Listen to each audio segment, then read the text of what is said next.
Greetings, humanity, and welcome once again to Channel Other Doc. I'm Jim. I use he, him pronouns, and this is our campaign of Bookhounds of London. It is a setting for Trail of Cthulhu by Pelgrane Press. We're going to go around and say hi to everyone and see who we are and who we're playing. And starting once again today with Celeste. Hello. Hi, I'm Celeste, trademark pending. I'm going to be playing Phineas, who is the owner of the Web and Company booksellers and is very, very concerned about this book that has come into their possession and this employee of his that has mysteriously vanished from their possession. Is possession still the right word? The possession's not the right word here. Vocabulary. Anyway, time to see how things are going to work. Or not. Yes, that's true. No, it's yeah. There's too much happening. And now let's head over to Hollow. Hello. Hey, I'm Hollow. I play Matthias Dorn, and I'm pretty sure I'm missing. Maybe. There's a chance. There's a slight chance. And now we will head over to Danielle. Hello. Hi, everyone. I am Danielle, and my character is Evie DeVere. We both use she, her pronouns. And I am not missing, but possibly things are going to go bad for us tonight. We'll see what happens when Evie reunites with Phineas. I'm sure everything will be fine. Just fine. And then we will head over to Lynn. Hello. Hey everyone, I'm Lynn. Lynn Shive, and tonight I am playing Lillian Starling. She, her, catalog agent, which is a charitable way of saying dirtbag. Awesome. And tonight, once again, I am playing Kenneth Finley. He is he was a criminal and is now working at a bookstore. And I'm sure everything's fine. But before we jump in here, you may see us use safety tools from time to time. Like we do with other games on this channel, we're going to be using the X card, the N card, and the O card. If we hit something that's crossing a line for one of us, any of us can type an X in the Zoom video chat or anywhere else, hold up a card, make an X symbol, and we'll back up and do something else. If something happens that we're okay having in the game, but we don't want a graphic description of it, we can type an N in the Zoom chat or a fade to black on it, and we'll hide it behind a veil. It'll be there, but we won't go into detail. Finally, if we're exploring an area or an area of role-playing or a topic that's particularly intense for us, but we want to keep going anyway, we can put an O in the chat to let us know we're okay and that we're all good to keep piling on the drama. Something else we can do is put an O with a question mark after it when we're moving into a difficult topic, or if we say or we do something and then think, maybe that might have been a little too much. Then everyone else can respond to that again with an X, an N, or an O to let us know if we're still doing okay. We're also using the pause. If any of us needs to take some time, we can ask for a pause in the game while we discuss things, or just take a break for as long as anyone needs. As a reminder, just a few content warnings. This game may make references to abuse of power, asphyxiation, betrayal, body horror, boiling fluids, cannibalism, chemicals, classicism, cults, darkness, drowning, drugs, eldritch horror, explosions, exposure to harsh weather or hard vacuum, fire, gaslighting, glass, gore, greed, harsh light, heights, hostility, imperialism, insects, loud noises, mental illness, murder, mutation, nightmare imagery, poverty, the demonic, theft, vampirism, vehicular accidents, and war imagery. It may also have the potential for PvP action depending on the player's choices. If you would like to see that list and you're watching live on Twitch, go to the chat and type in ! book CW, and that will cause it to display. It's also going to be showing up periodically on rotation, so it'll be automatically popping up in the chat from time to time. And finally, please remember that we have an open door policy, which means that any of us and any of you can feel free to step away from this at any time if we need to. It's just a game, and mental health is always more important. And now, we shall hand things over to our keeper, Pope. Hello. Hello, everybody. I am Pope, your humble keeper for this evening's story. But first, let's do a quick summary to figure out where, when we are in space and time. So we are currently, punctuation, in 1931, London, Valentine's Day. There has been an upheaval after a particular tome from a regular was traded to a bookstore. Matthias has opened it on one occasion and seemingly went someplace, and probably did it again. In the interim, there has been a sighting of Evie's missing mother, if not also father, in a discussion with a loving but dubious uncle. Lillian has taken all these moments to, let's see here, do some acquisitions, whether it is acquiring a piece of chocolate from a Sweetheart's chocolate box, or if it is going to the rival bookstore, rifling through all their things while the place is seemingly deserted and locked up, and acquiring a few books, and maybe leaving a tormenting note or two. Meanwhile, our ex-criminal, and also fellow lovesick individual, has purloined some chocolate from his place of business where he works. Seen some questionable art, comforted his childhood friend Simi Paramore after what can best be described as if a person had turned into a stack of watermelons and was then hit with a 454 Cthulhu at 5 feet.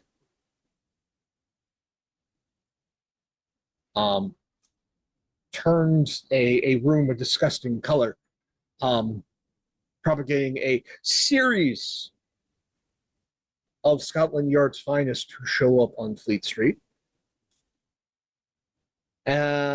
including the Mayor of London. And just to wrap everything up, there is a less than legal showing in the basement of the building where the explosion of personhood happened. And unbeknownst to everyone here, including poor Phineas, who has been trying to hold things together and may or may not be tormented by another book in the collection, a message was left.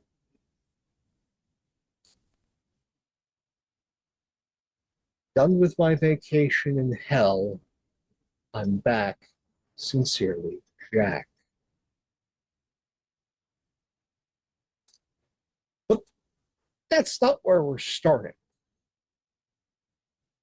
Jack is out and about, but in order to follow up on Jack, we have to follow up from Matthias, because space and time are weird.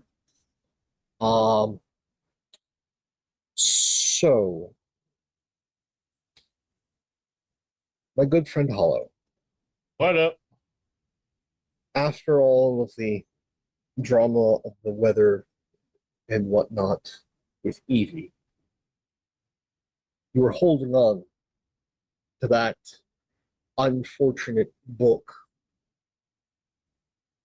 And in a very quick moment. While everything was going on, your hands just did that ever so simple thing that so many people's hands do when the book is in hand. And thumb parted page. And with that parting of the page, you are not where you were standing.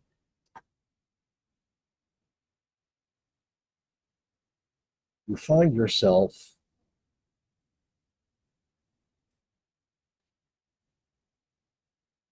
at best can be said a very strange sepia-toned rendition of Whitechapel.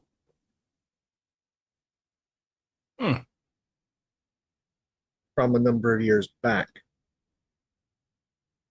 It's like you're standing in a painting.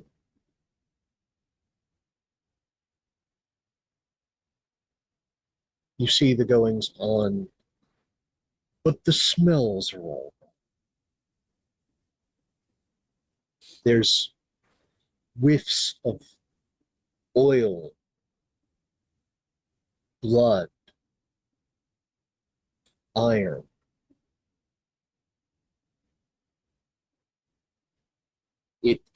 It doesn't smell like London. It smells almost like an artist's apartment sans the booze.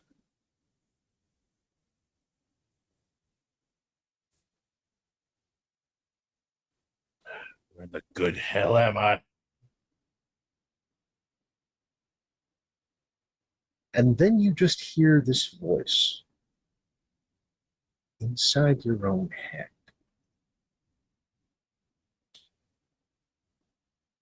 There is nothing good about hell, especially this one. I told you to get rid of the damn book. Give it to someone you hate, but you didn't.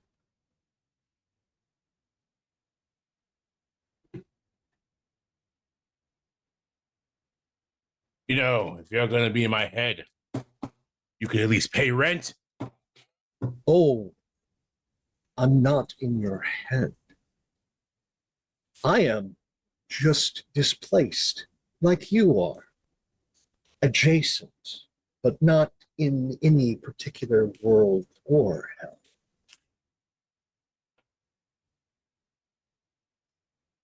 Well, the fees per word are pretty damn high, so next I see you, you'll be paying up. If we actually ever do manage to see one another, I think you are the one who's going to be paying.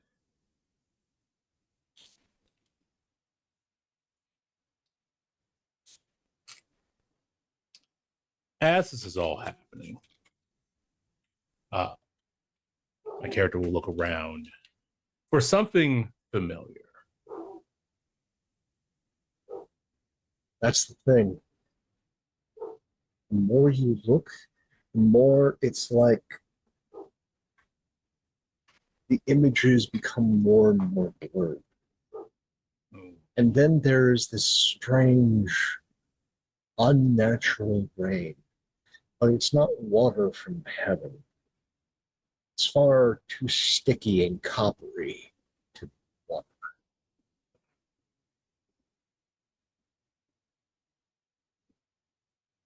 Oh, guys just pay for this.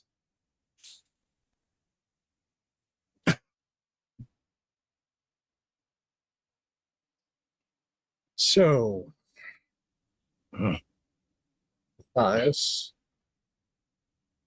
since we're both caught in places in between, perhaps like to make an arrangement.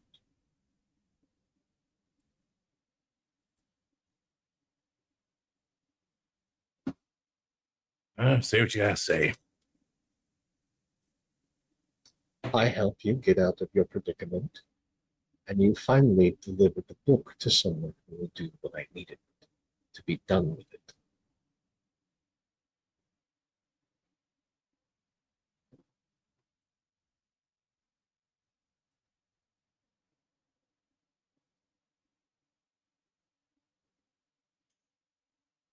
Mm.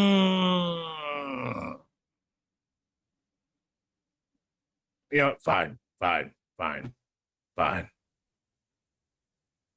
fine. Excellent.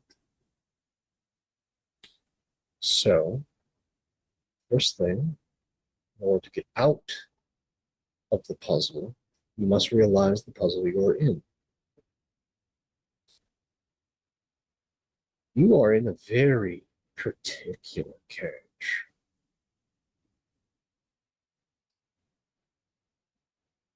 Fun thing about John D.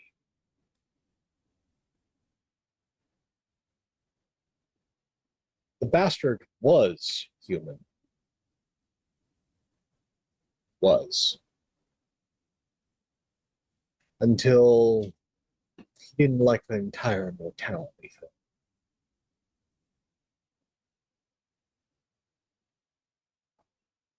Didn't make a deal. Horse knocks. Was too good for that. Instead, he and his little friends captured something that they shouldn't have been able to get their hands on. Let it dry, and through mystical means, he became one of those who dwell at night.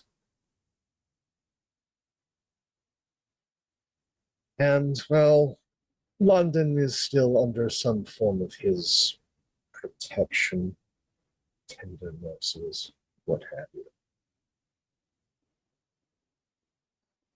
And given that nasty bit of business with that very naughty boy, he couldn't let him keep plying his trade, now could he?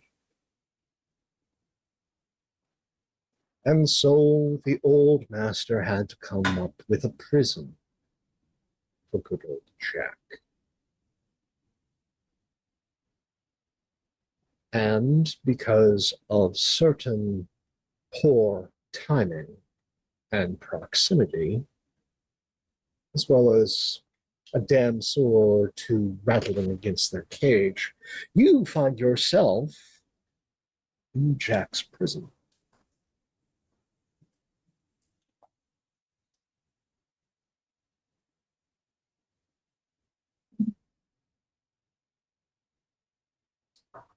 So that's the first step of the puzzle. There is a moment where Matthias actually worries about himself. Like, is this a like calls to like situation? Do I belong here because I'm like the person this place is made for? And then there's there's like a just a kind of paper over, like, no, of course not. Absolutely not.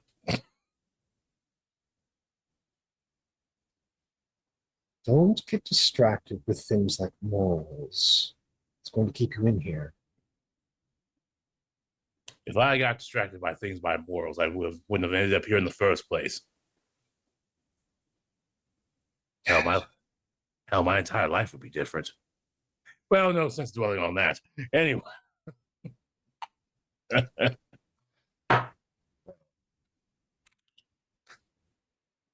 next step is, now that we have a bargain, finding someone foolish enough while things are still in flux to open the right books in the right order. That will get you out.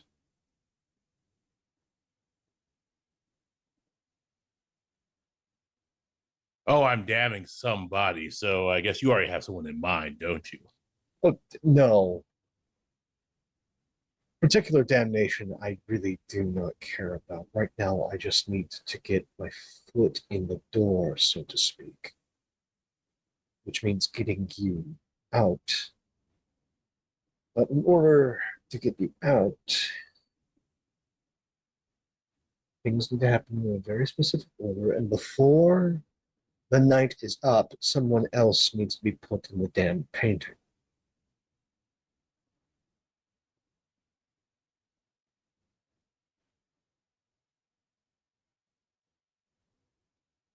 Power abhors a vacuum, and this is a very strong vacuum.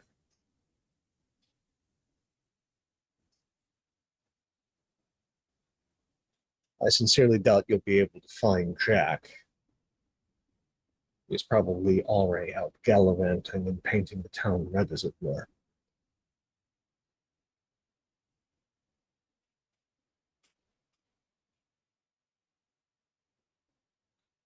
Of all the things I did look up in this game, I didn't actually look up how rolls happen. Again, relatively simple.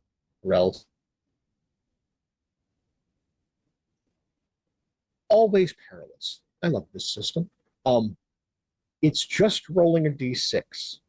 I set the difficulty. If you want to take advantage of the things that you have invested in on your sheet, you spend the points 1 for 1 to get bonuses on the rolls. Your bonuses refresh each session because there is, as time goes on, a higher and higher likelihood that you'll be rolling the same thing over and over again, and the difficulties will keep mounting and mounting. So it is all well and good to spend everything it wants to guarantee success. But as the story progresses, you're willing to bet so much all at once so consistently.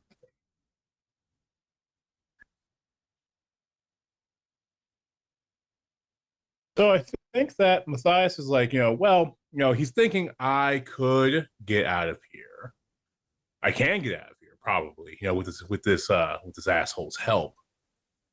But he keeps talking about he wants to get his foot in the door, and I will never let this asshole one up me on getting something amazing.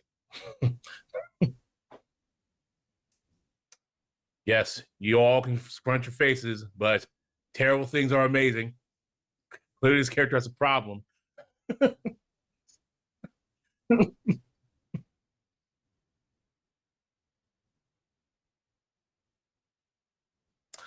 So what would you like to roll?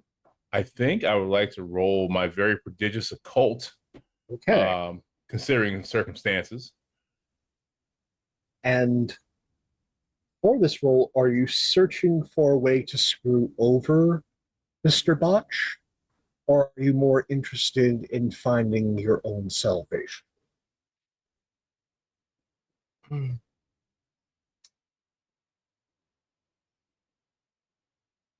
Finding my own salvation, because I think if I try to split the difference, I won't get anywhere in a situation like this. Now, since you've read Mr. Begone, that means I get to roll this little die as you roll your occult. Okay.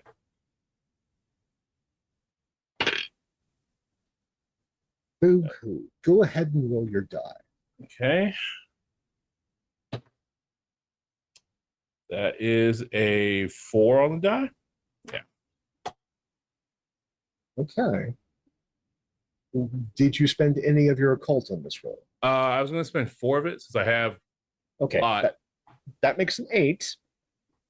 I have news. The die came up on my least favorite of faces. The incredibly happy one.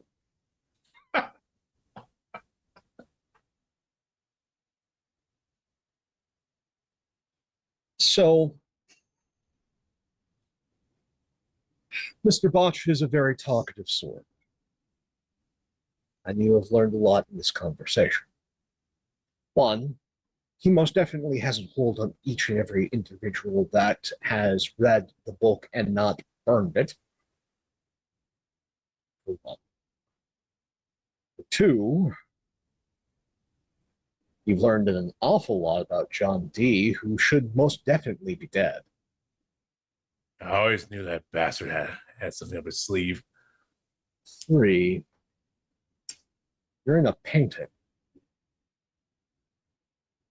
You happen to remember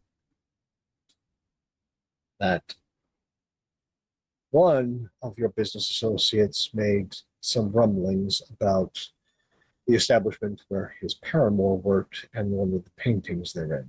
Didn't really go into the details, but there was a new set of paintings, and apparently there was one that was particularly upsetting. Right.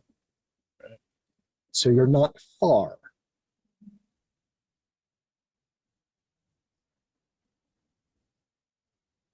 So you know that you're stuck in the painting. It was made by D, which means that all sorts of Christian mysticism is up in this prison. This is not working on any Eastern principles whatsoever. This is deeply Western magic. Maybe a little Celtic sprinkled in, but this is Western, dark, and deeply dirty.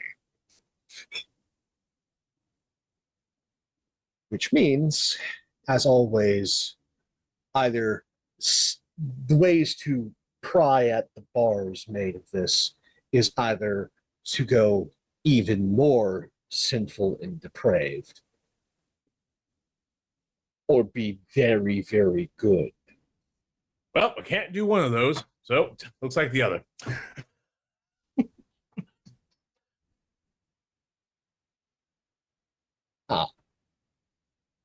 So, given that, work us through Matthias's thought process of how he might pry himself out of this cage by being an even worse person.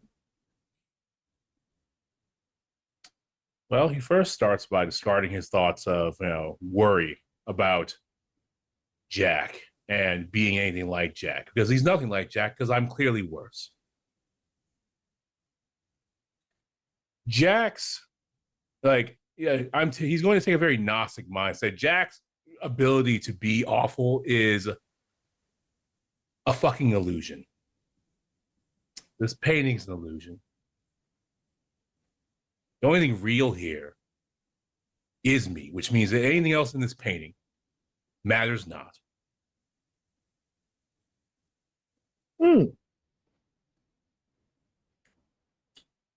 What is around me? It is as you're bringing yourself more to focus, trying to discern the real from the fantastical. You perceive the surroundings of this painting, and it looks very much less and less like Whitechapel now that you begin to concentrate. Instead, this very much looks like a Hellfire Club sex den. Excellent. And it looks like there is a small, masked, semi-clothed audience gathered around a particular individual in a form of ecstasy and torment being administered by some robed and masked figure.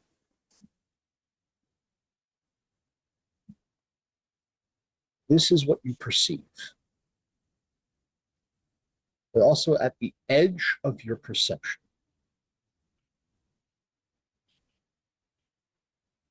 your ears hear differently to what your eyes see.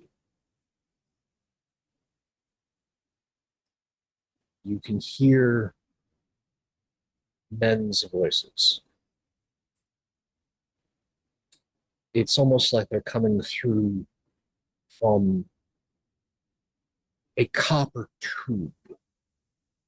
There is a hollow and a tinniness to it all. But you cannot necessarily discern their words, but you can definitely discern their upsetness at the scene that they are gazing upon. Concern, worry, disgust. These are all tonalities you are quite familiar with, and they are loud and clear. The words do not matter, but the sentiment is as clear as any bell.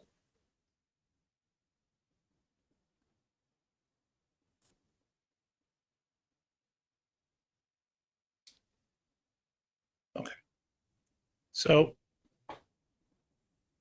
Matthias kind of like, imagines all that that tinny, coppery Whitechapel rain and begins to smear it about his face.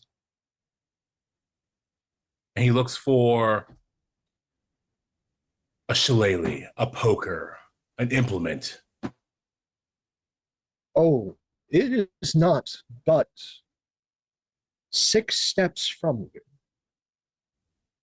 A poker in a fire. He grabs for the poker in the fire. He looks about the room, and it's a Hellfire Club. Is the king of hell here?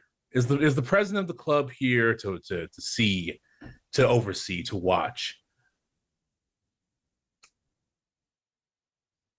You, again, this is not your first sort of drug-addled mystical haze. Oh no. But it still takes some doing as you're centering yourself and more going into, I am not Jack, I am worse than him. The picture comes more into view. Amongst the gathered, half-clad host, sitting atop the risers in a seat of honor made by supplicants, the king of hell is sat upon the throne of flesh, befitting his station and overseeing the festivities.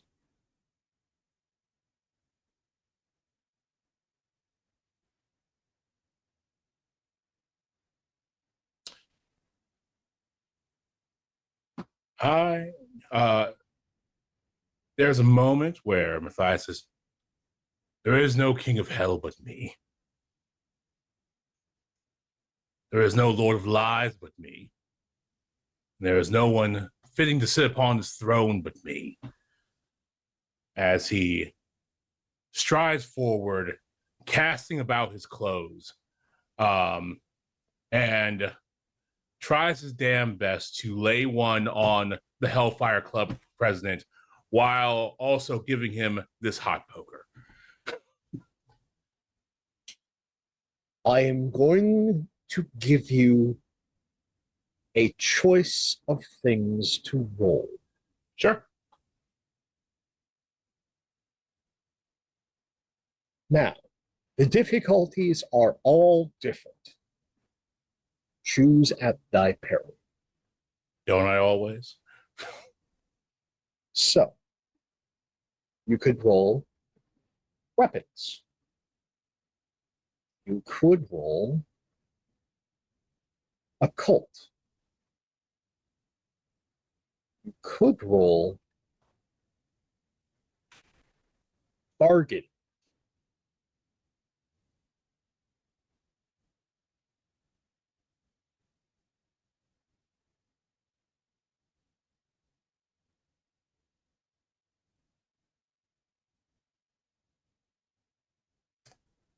Well, I think that since I have a cult to spare, I think it's an occult roll. I can't imagine anything else. Like, Okie dokie. Delightful. Proceed. 6. Oh, and I'll spend 4 more occult. Excellent choice.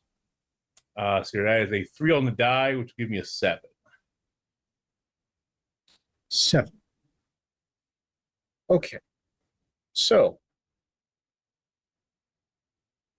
time is a very strange thing. Before we see what Matthias does in this stride and strike within his prison, we cut back to the interior of the shop with Phineas. The book Mr. Begone sitting open, but the words being distinctly different in how Phineas remembers them. Chastising. And on the page it reads, "What is more valuable, Phineas? A life, a soul, or a friend?"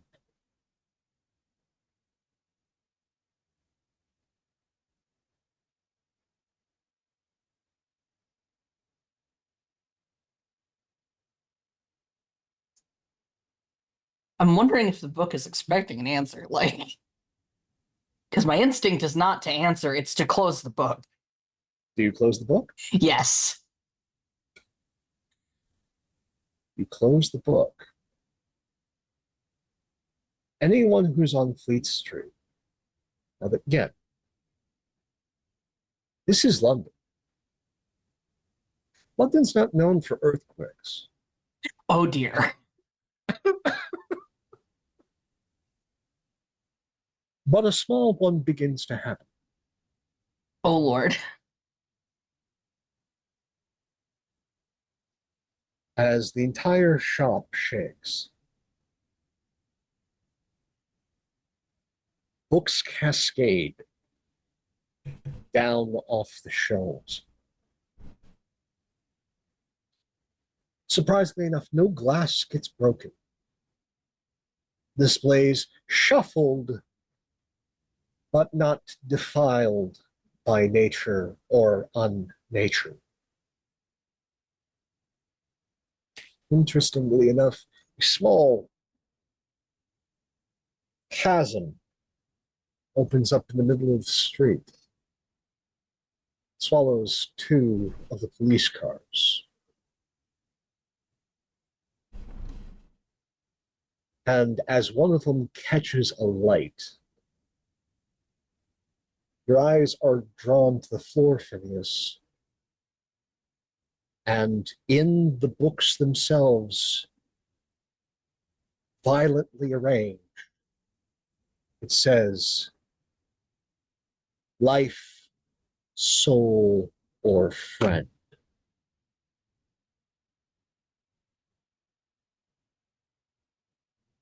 Fine, stop it. Damn you, a soul, a soul.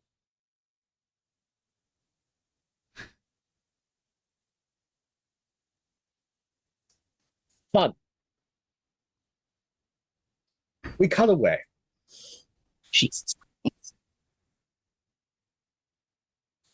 So, Kenneth, Hello. remind us where you are right now. So, as I recall, I was given the night off. So before I headed out, I made a call. Probably. Mm-hmm. So I probably made a phone call from the shop to. So I'm probably in the shop right now. So if you're making a call, there's 2 phones in the shop, if my memory serves. There's one that's downstairs, and then there's one upstairs in the offices. So I didn't want to go too far from where Nev is. Nev's like near the back, right? Yeah, she's near the back. So I'm assuming, I guess it just depends on where the stairs are relative to the back as to whether or not I would be upstairs or downstairs. the stairs, they're fun. I love historical architecture. If I wasn't going to be a paleontologist, my next thing that I went to was architecture and then theater. That was my process as a child. And so these sweeping wing-swept stairs are towards the very center of the building. And so it separates sort of like the back from the front. Oh, okay. So they're like they're more, so the back is kind of under the stairs then, if I'm reading this right, yeah? Well, it's more you have this wonderful section between the stacks. This bookcase emerges and then cut up, hits a landing, and then the stairs split in two. And one goes to front of the upstairs and the other to the back of the upstairs. Okay, I gotcha. Okay. And so it's like a balcony type deal going around, yeah, or mezzanine, Sort of. except it's a split mezzanine. I think I see what you're saying, yeah. Yeah, the basic thing is it's like just depending on, so it's like if the phone downstairs, I realize too many logistics, but if the phone downstairs is closer to, if it's fewer steps to get to Nev from the phone downstairs, I'd use the downstairs phone. If it's fewer steps upstairs, I'd use the upstairs phone. It's fewer steps upstairs because the way that you have finagled things, the phone downstairs is right by the checkout counter. Okay.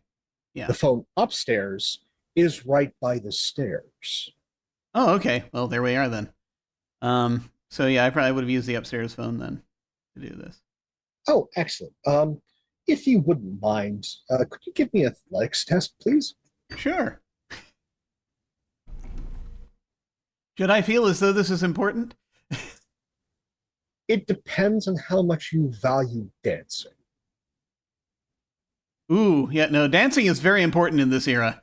So I've got I've got 4 athletics, so I'm going to spend 2 of that on this roll. Good choice.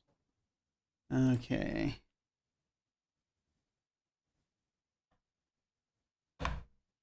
And that's a 7. Ooh. One above what you needed. Congratulations. Yay. You don't fall down the stairs. You manage to catch yourself and split yourself in a nearby doorway. As Kenneth, you get to experience for the first time in your entire life an earthquake.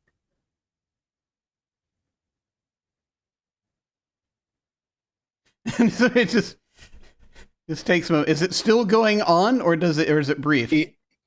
It's brief, but in that time, one, you can hear Nev downstairs being a bit disturbed, but more importantly, in your previous line of work, you have heard cars catch fire and then have a unfortunate progression from fire to an explosive state. You hear that from outside.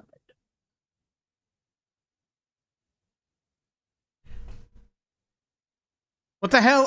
What the hell? I yelled down the stairs. Did Armageddon start without us? I'm just going to start heading down. Nev is usually good about composure. In this moment, anything ladylike is completely out.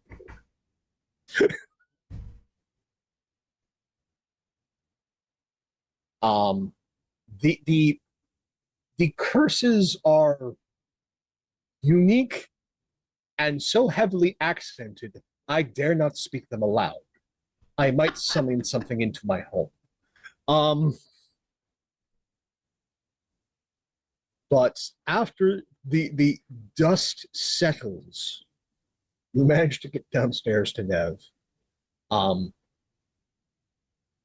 she is okay, but again, she was in the back. Interestingly enough, a beautiful scene is on the floor.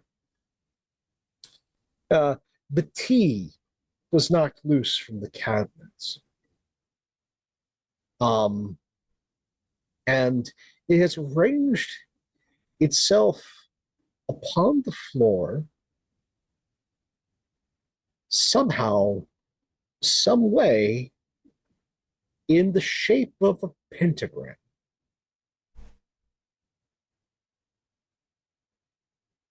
Mm.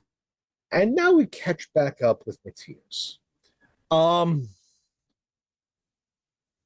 So I rolled the happy sad die. It came up one of my most delighted of faces. And that is the saddest of faces. So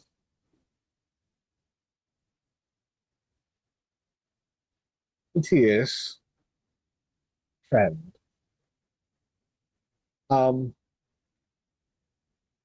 tell me, in your incredibly selfish worldview, who aside from yourself is the most important to you?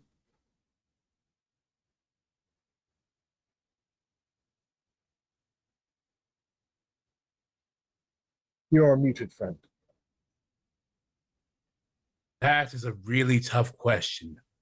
Who is just as important, like second banana? Like in the hierarchy of the glory that is me, who comes second? All right, it's not booze, it's not drinking. It has to be a person. Oh, person. Right. People.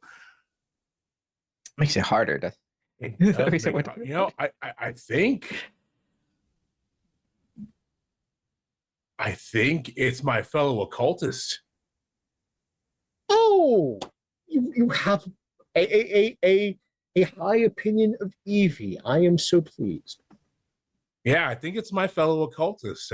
Because it's like, who else am I going to talk to about these terrible experiences? Everyone else tells me to shut up, and I go drink about it. We'll go drinking together after this and swap stories. It'll be great. I was thinking this was going to go entirely different route, but you have delighted me to no end tonight. I thank you a great deal, Hollow. I mean, I gotta give, Yeah. So, I love themes repeating themselves. Mm-hmm. There's a comfort in themes, and themes run within the occult, and good story. And so, Kenneth, you see this pentagram. Aye. And then for the second time this day, you see Evie's face in the pentagram, as though it was, and again, when you're seeing things that you're not seeing. You've experienced it enough.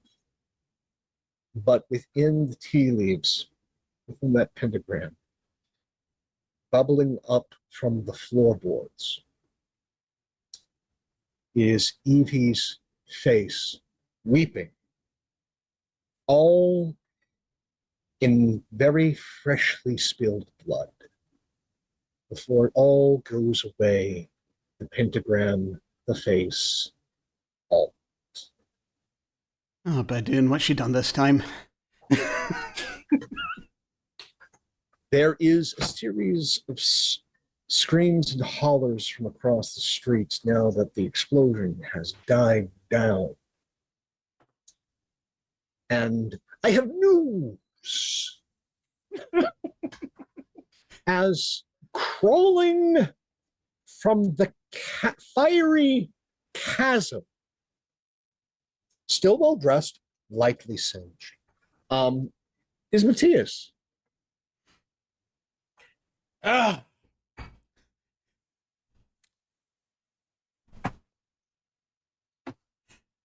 Whew.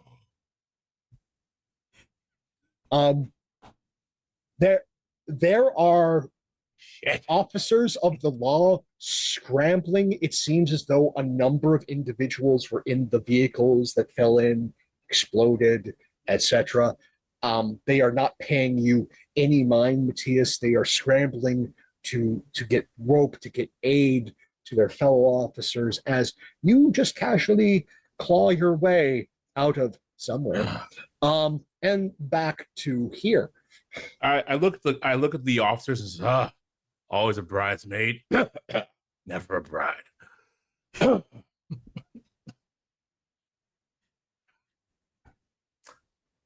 Whew.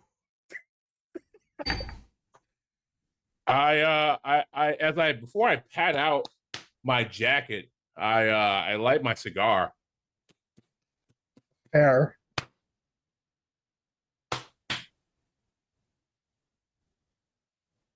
Fair enough. And I think it's at the moment you are lighting the cigar Oh. is when we cut back to Lillian. Now, you have left this note. And as you finish pinning it and are making your way off the premises with some ill-gotten gains, is when you feel a far subtler rumbling. As whatever disturbance from Fleet Street, it is the epicenter of this quake. Instead, it's as though the earth itself rebels as though it was having a violently upset stomach and then settles once the offending piece of gristle finds its way out. Oh, yeah. Point of interest. Lynn has been an earthquake before, so she's felt it, but So this is not. It's not new for Lillian, but it's new for here. It's like that's. And she has a little bit of a pit in her stomach. It's been that kind of day. So better when you get bad news, break it first. So I'm just gonna head back. Just So steal herself. you pay this strange occurrence no mind. I pay mine. I just like it's. We'll deal with it when it comes up. That's a later Lillian problem. It's Yeah, well, it's also like it's not an immediate Lillian problem because nothing around her has like collapsed. So you know what? It's not a bit, but you know. Let's see what's happening back at work. Let's see what's happening. Fair enough.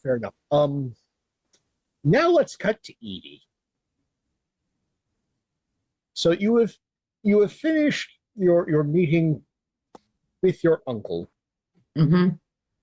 You were departing to get cleaned up for meeting with your paramour tonight if the showing of Dracula is continuing. Yes. And if there's time, dropping back to the bookstore to tidy up and protect the book / advise Phineas if possible before heading to the showing. So it's on your way back that you feel the rumbling. Mm-hmm.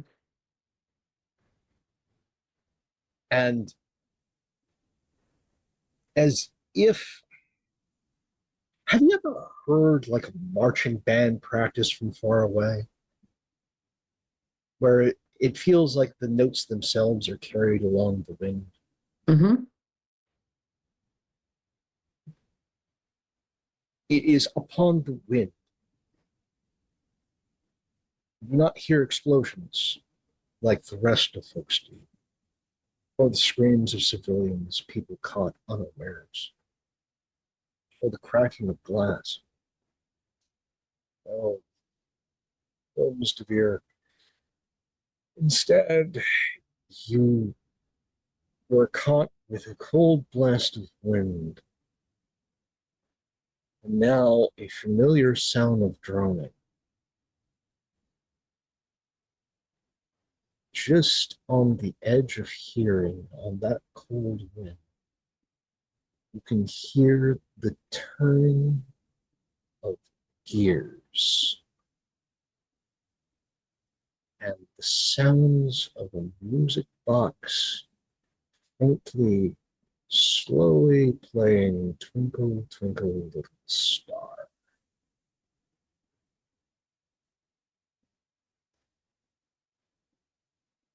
Creepy. Okay.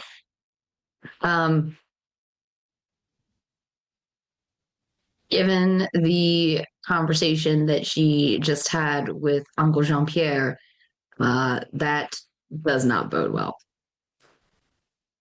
She will, once the kind of the rumbling of the earthquake settles a little bit, she will try to pick up speed to get back to the shop as quickly as possible. Because now she's worried about everybody else. She won't find. As you pick up the pace, you get closer and closer to the street, and as you turn a corner, you see this massive rent, as though a giant came through Fleet Street with a hoe and just dug it down the middle of the street. Cars are upended. There is fire bursting through places deep enough that you do not see. But the smell of burning diesel, rubber, and steel wafts upon the air, acrid black smoke coming up from Fleet Street as though from the depths of hell itself. Not probably a metaphor in this case. And yet, people in this midst of disaster are just trying to go about recovery.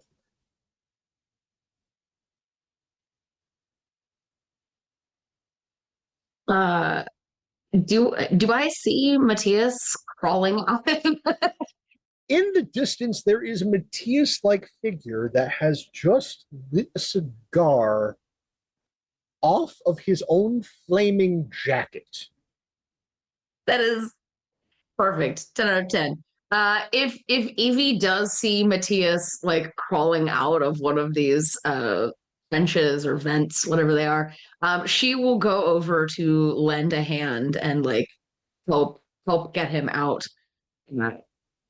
You know, pull him up to his feet, brush him off, help him get the flames off, and just say, "Well, I see you found your way back." Well, only I can say that while Lucifer was cast out of heaven, only Matthias Dorn was cast out of hell. Brilliant. But you are okay, yes? Sure. Evie, Matthias, in both your heads now. Cast out is such a strong phrase. Did you bring a passenger, Matthias? I mean, he owes me rent. Technically, you both have me right now. But then again, you didn't do what I asked you to.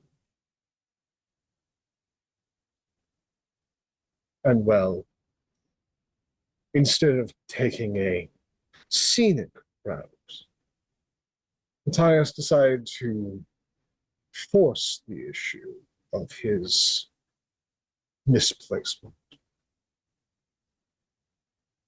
So you brought him out with you, Matthias.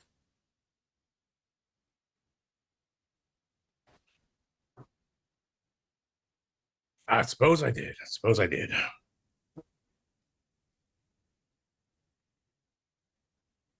Well, I suppose, given how many complications we've already encountered today, one more is not going to break the bank. I like to think of myself as more than a complication. I'm more of a destination. How you identify is of no concern to me. Whatever pleases you. I like being pleased, but concern, I think, Mr. Veer, I am very much your concern. Wait, what was the last bit of that? You tailed off a little bit. I am very much, Mr. Veer, your concern. And why would that be? Well, since I am stuck between places, I know an awful lot about doors and locks, something that you seem to be deeply interested in.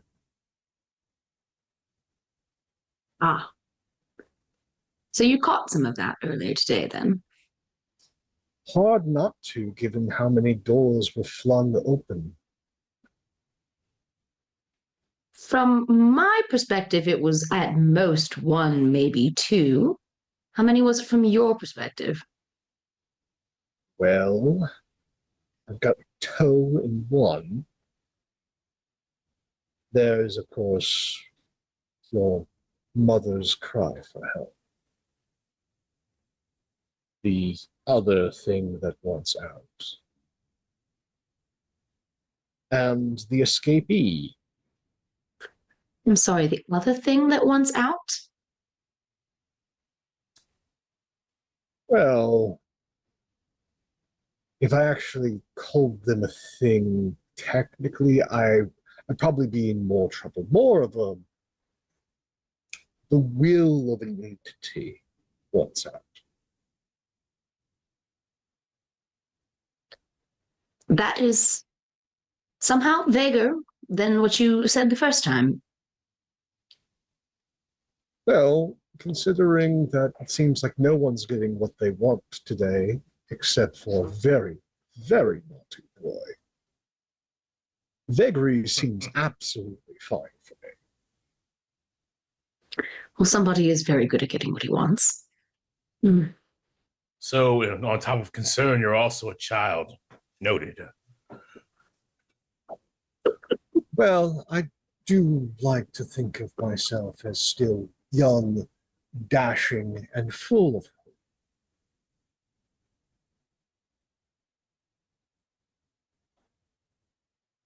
And how long is this arrangement going to last? Until someone burns the damn book. Or someone happens to find a way to close all the doors, but I don't think any of you are going to make that kind of self-sacrifice. Well, I have no desire to close any doors at the moment. And she'll look at Matthias and be like, right, you don't have any desire to close any doors. Like, you're backing me up on this. I mean, if I did, if self-sacrifice is involved, well, then what's the point of closing the damn doors? There we go. Okay, so indefinite amount of time, then we have a passenger.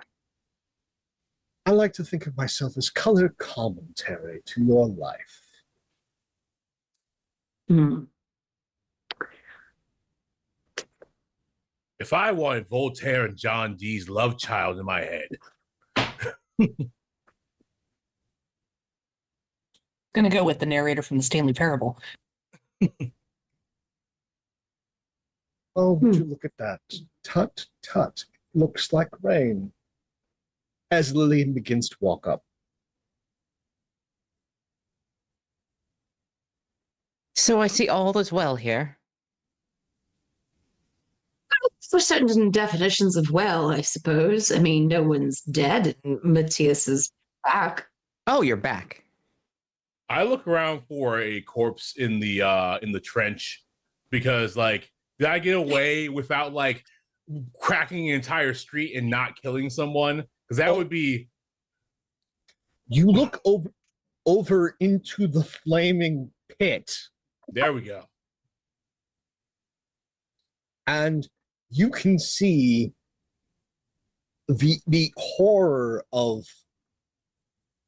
blackened flesh as the smell wafts upon the air, and burnt woolen uniform on top of the smells of diesel, No, rubber, no. steel. Yeah. I just say nope. People are dead. We can't tell that lie. So this, does it have anything to do with? She points at both of you. That's rude. I'm going to tell you that pointing is rude, Lillian. Pointing again. You or you? Which one? I'm so surprised you haven't given her the book. Lily, Evie looks at Matthias with this kind of like, I'm representing a united front here, right? Yeah. Yeah, yeah. Also, there's a very much an internal like "don't tempt me, Frodo" moment. Yeah. Like with giving Lillian the book, like "don't tempt me." Like, Mm. But anyway, I think it's highly rude to just walk up the street, see a wave of carnage, and say, "Who did it?" Like some school mom. Well, that's an important question because if we have this sort of carnage happening on our street, no one's going to come by and buy anything from us. On the contrary, I think this street has suddenly become a lot more interesting than many other parts of London. And it's not necessarily a bad thing, is it? It's all about advertisement. Yes. Okay. Yes. Okay, so I'm going to ask one question. Whatever bullshit that you two have gone into, is it going to be advantageous to us? Are we going to be able to make money off of it? Well, I don't know, Lillian. Did you acquire the book I asked for? Well, apparently one of us is doing our job, so she'll hold up the book. When you hold up the book, Evie huffs a little bit and she opens like her little satchel to show the lead box that she has now, as well as the other book that she has acquired. And she's like, "You're not the only one doing your job." One of the only ones not creating complications for us, so. Oh, I highly doubt that, knowing you, Lillian. At least it comes with a little bit of money, so. Curious thing, our competition, they're not there. What? They are not there. What do you mean they're not there? Well, in the coop. Miracles. Stores closed, stores empty. That seems like an oddly fortuitous turn of events. Yes, they curious what in Edinburgh that they were looking for. That's the reason they've all went. They went to Edinburgh. Yes. For something that seemingly is, in all likelihood, incredibly lucrative, as they have cleaned out, they have cleared out enough space. So I imagine it's going to be quite the haul, and it's going to be quite interesting and probably quite bad for us. Perhaps we should ask Kenneth if he knows anything or knows someone he can call in Edinburgh to find out what might be going on. I think we should call an arsonist. Well, we could do that too. But let's take the valuables out of their shop before we call the Well, arsonist. yes. I mean, I would like to play with them a little more before we, go to that step. So, no fun that way. Right. If you're going to commit arson, at least put the book with the arson. So, for your wherever you were, anything interesting? I mean, do you even want to hear what I have to say? Just Humor me. I'm the Prince of Hell. That's all. Maybe he has to do like the delicate, like hiding her mouth so that Lillian doesn't see her snorting. Is that a title for one of their clubs? Did you just go clubbing? Go back to the clubs? Yep, Oh, you're done? exactly. Is that what happened? Yep. I walked away, went to a club, became the Prince of Hell, and came back only mildly burnt and still dashing. That is exactly what happened, Lillian. Thank you. I love your presupposing nature. And I love your wanton disregard for your own safety and our safety. Nothing's ever Why? boring, is it? I only have a wanton disregard for your safety because you are so nasty to me.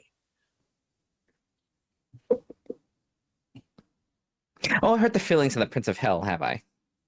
See? Look, you can put that. What circle am I going to, dear Prince of Hell, for my immortal soul? You're so boring, you're going to purgatory. Oh. Oh, that hurts so much. I'm gonna have to do a murder to at least get to one of the fun ones. You know, I hear the best ring is for betrayers. It's real cold, like your shoulders. And that's something you should think about. And she'll walk back to the thing. As this discussion is happening, first we'll cut over to Kenneth. As you are there with your paramour, collecting yourselves. It's been just sort of if we don't have a blanket on her, we have there's one now. And, just making sure she's okay and all that. I mean, after I know better than to interrupt her when she's in the middle of a tirade. She's coming down off of it, but at the same time, between the huffing and puffing, it's now day's not even over yet. No, that's right. And I've probably I think I've managed to nick a couple of cigarettes from somewhere. So I have it ready if she wants one. I am certain Matthias has secreted all sorts of tobacco products all over the shop. Oh yeah, absolutely. I am certain. I would bet money that there are hollowed out books with silver cigarette cases in them. Absolutely. You gotta I just casually move aside theory of the leisure class and grab a little box with it.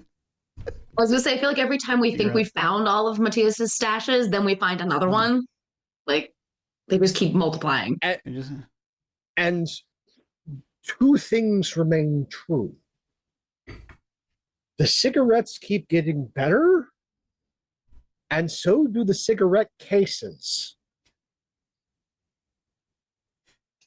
So I've casually, and it's one of those things like I don't think it's like Kenneth doesn't smoke, but it's just a thing where it's like it's and he I'm guessing Nev probably doesn't usually, but it's like sometimes. This is one of those times. Yeah, I know she's definitely not allowed to where she works because it's bad for the it's bad for the paintings, and we're probably not allowed to do that here either. But Kenneth does not care, so he's pulled over like it's a little cigarette case, and he's just like got it ready for her in case she wants it. And no, she'll thank you. Right. She'll take a light, and then she'll. I'm not going to smoke in here. I'm going to go up back, and she uses the back door, sits down on the stoop. Yeah, I'm following her because of course I am. Just like, well, Yeah, so from what I can tell, there's a big crevasse in the street now. Well, that's great. Just say the word and I'll walk you home. At this point, I'm mildly afraid to just go anywhere. Hmm. All right. Well, You should Yeah. probably check on Phineas. he's all right. He's lived what 120 years or so, something like that. 150. Yeah. He's Yes, resilient. I don't want both of us to be out of a job. Yeah, that's fair. Oh, that's fair, love. You gonna be all right? I'll be back. And I'll go check on him. And he just again, just sort of like he sort of turns around, goes back into the bookstore to check on Phineas. I think if things have calmed down after he answered the book's question, Yes. he is tidying things up. Like he shoved Mr. Begone none too gently back into its place. You are shoving all the books in. Kenneth comes up from the back. Bell rings as Matthias, Lillian, and Evie all file in. And Oh, Matthias. Oh, thank goodness. Mr. Begone, as soon as you finish saying Matthias's name, falls off the shelf. That's quite enough out of you for one day. Huh. I'm a Was madman yelling at it talking help? to a book.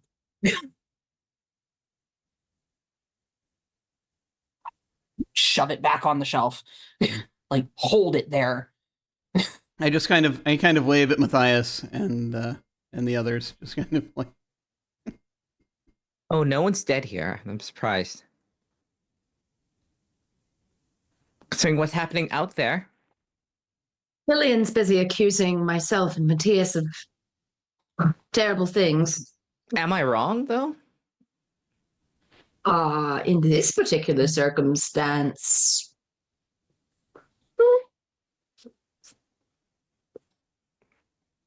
See. Oh, I'd be more surprised if she wasn't accusing you of anything. Mm. I'd be most surprised if you actually hadn't done anything. well, Smells like Allen and Ginter tobacco.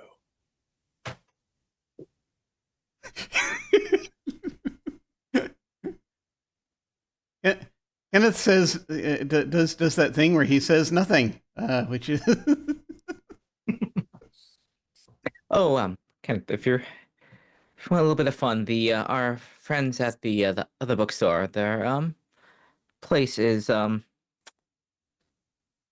open for business I'm with sorry. them not there. If you ever like Oh. wanted. They're not there. Like they've closed down. No, the store is there. They are closed. It is closed. They are not there. They're out on business. Edinburgh. Huh. That's And it unfortunate. must certainly be a prize if they're all going and have left the place unguarded, which I have also absconded with a book. Huh. fantastic. Evie's going to like grab that out of Lillian's hands. And Miss Brune didn't leave any traps for you? Well, As you take the book, Evie, yes. a page falls out of the book. Okay, I will lean down and pick up the page. You fall unconscious.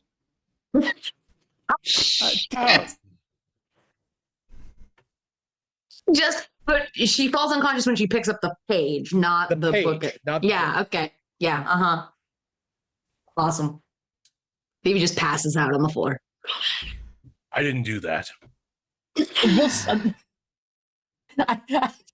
I just imagine like Evie falls unconscious, like onto the floor, And rather than catch her, Matthias is like, I didn't. I think everybody just like I He just watches them. Lillian's not making the motion to pick her up. It's just It is the most ungraceful yoga pose one could possibly fall into. this feels like a bad trust fall. Where she's Look, Like hand touches paper and then face and other hand just kind of Well, thump shit. while the legs Do are I still stuck up. Like it. Does Lillian still have the book, or has that transfer of thing gone through? Is she still holding the book? Am I holding the book still? No, you transfer the book over because in order for the page to have fallen out, it had to have passed your hands.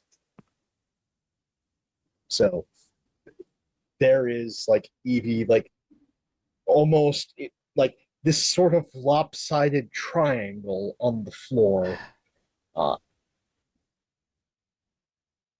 Hands and face bracing the rest of the upper body as slowly, sitcom-esque, the body begins to flay out into a horizontal position. She dead. Can't get the smelling. Can't get the smelling salts. Oh, yeah, the smelling salts. Kenneth will go and get the smelling salts. around the counter. Yes. Kneel next to her, make sure she's actually okay. I'm gonna get a drink.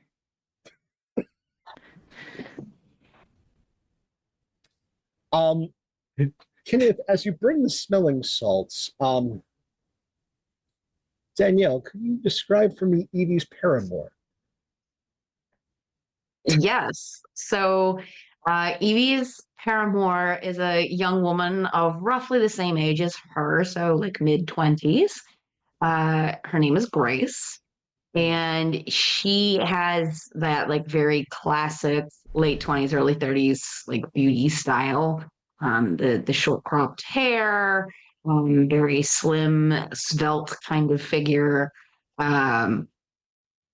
She is a blonde, unlike Evie, but they are, I would say, like roughly the same height, and she's got a very kind of delicate look to her. Like, she comes in the door of the shop. Just as Kenneth, you are applying the smelling salts. And Lillian, as she heads in the back, just looks at her. It's like, I'm sorry, she's dead, and then just goes away. Guessing that's Lillian.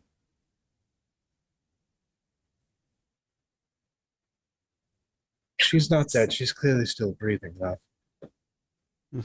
Coming with the smelling salts, try to.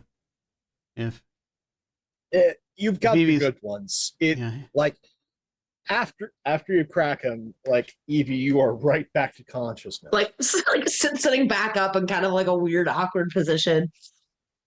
Nice nap. Well, I tell you, I've about had it up to here with. Oh, never mind. Does someone you else all want to pick that up? Yes, I'm fine. Someone else is going to need to grab that. Preferably someone who didn't read that damn book. Do we need like tongs or something? You hear the voice of your paramour over you. Oh, actually, hang on a moment, and Evie will go fishing in her bag and pull out her gloves, which she wasn't wearing, and use the gloves to pick up the sheet. What is it? What fell out? It is a very particular passage of the St. James Bible. Oh boy. I have a guess.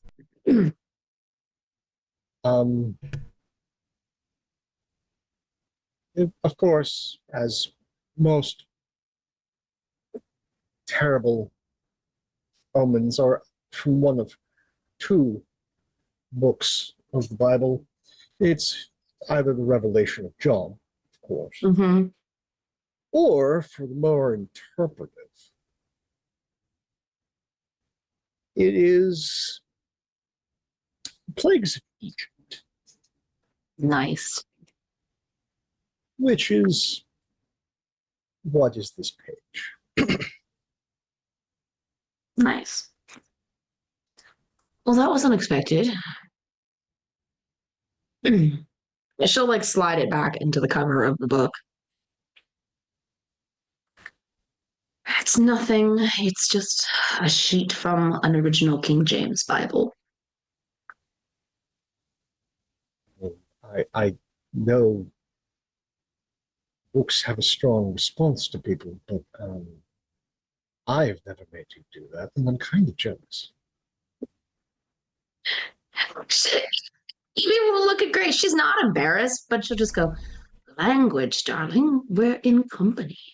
Well, considering the day that has been, I'm not certain whether or not there's going to be another day, so I'm kind of letting this.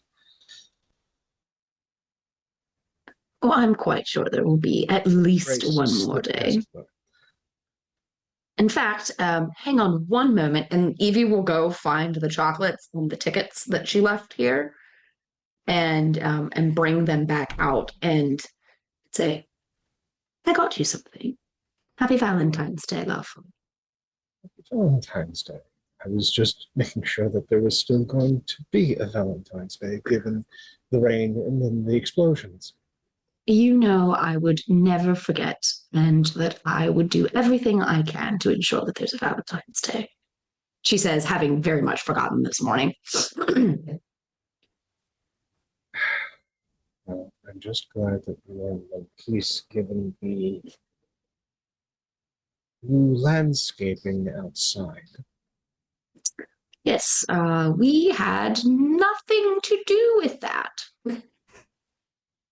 I would sincerely hope not, given the amount of earth movement involved. All right, now you all have me curious. And Phineas gets up and goes to look out the window. Good God Almighty! Oh, he's got nothing to do with that. I'm certain he doesn't. Not exactly divine, shall we say, out there.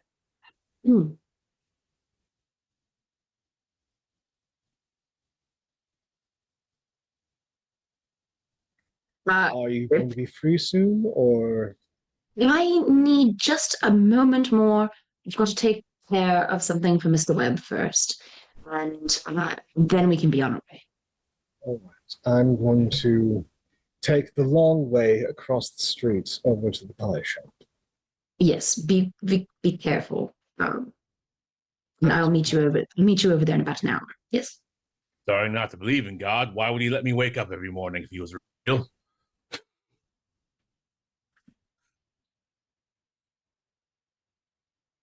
Evie will get out the lead box and put it on the counter, and then also get out the little book of that her uncle gave her of the warding spells.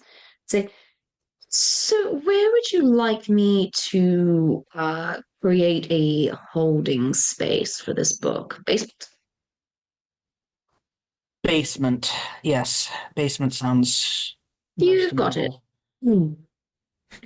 Say hello to the Nosferatu for me. This is disappearing back. This day cannot get any stranger. So yes, absolutely, I will say hello to the Nosferatu for you. Don't tempt fate, Evie. We've done quite enough of that for one day. Fate is not my middle name, but it is a desired moniker. Let me just ask you, Evie, are you going downstairs by your lonesome?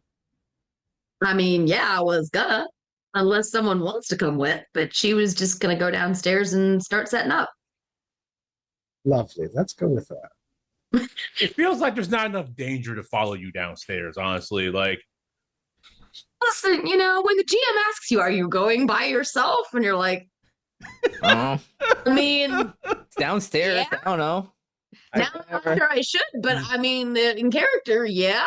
I mean, just given everything that's gone on, and now you Again, this is definitely both black books and every single horror film that has ever existed. Yeah. It's like Evie if you, doesn't exactly have a healthy sense of self-preservation, in case anyone hasn't noticed Don't yet. say. Yeah, like, This is a character that does not have genre savvy. Absolutely not. I've just categorized myself as too stupid to die. Evie might be in the same bucket, if we're being honest. I've warned is them. a I'm rare- good. It is a rare thing for me to kill a character because then the suffering ends. Excellent. So, Evie, you start going down the stairs. Huh?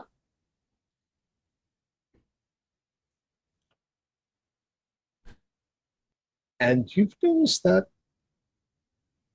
Mr. Botch has been quiet for a while. Yes, he has. Suspiciously so.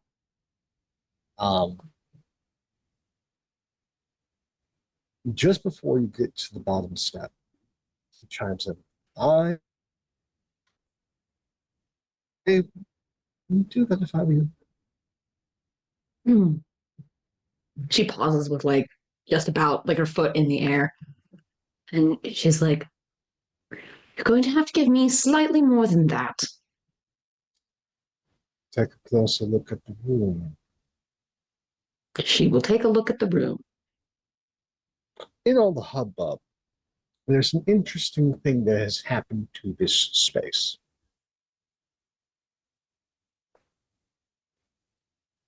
You notice that there has been slight structural collapses and upheavals Ah. in the basement. The rooms are all gone. You can't see that flicker of silver anywhere. One. Two, the room is now spherical, like a globe.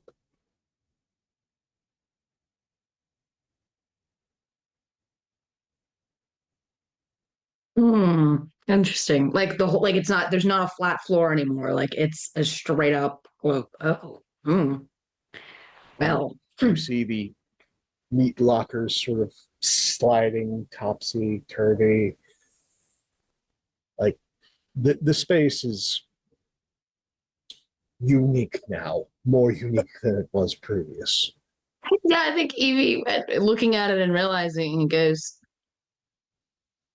"Well, I do hope dear Mr. Webb doesn't try to sell this property anytime soon. Things have gotten quite interesting." Well, all right. Thank you for the warning. Hmm. Well, I wouldn't want to get trapped any more than you do. I suppose not. Yes, so she turns around and marches back up to the top of the stairs. So for everybody else who's been in the room, you just see like wherever the door to this is, you just see like Evie's head peek out, and she goes, "There does seem to be a small problem with the basement. It has turned into a sphere. Hmm. The floor is no longer flat." I'm sorry. Yeah, well, you might want to come take a peek.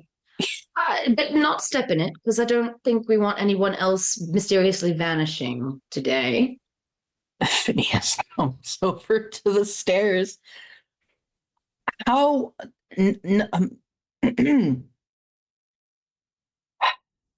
What in the devil is happening to my store? That's a great question. I mean, as the one of the occultists, like, can I take a wild guess at what may have happened to this room?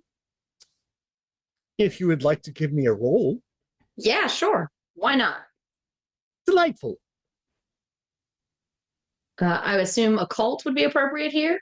Yes. Fantastic. happy. Happy. I will spend a couple of points on that.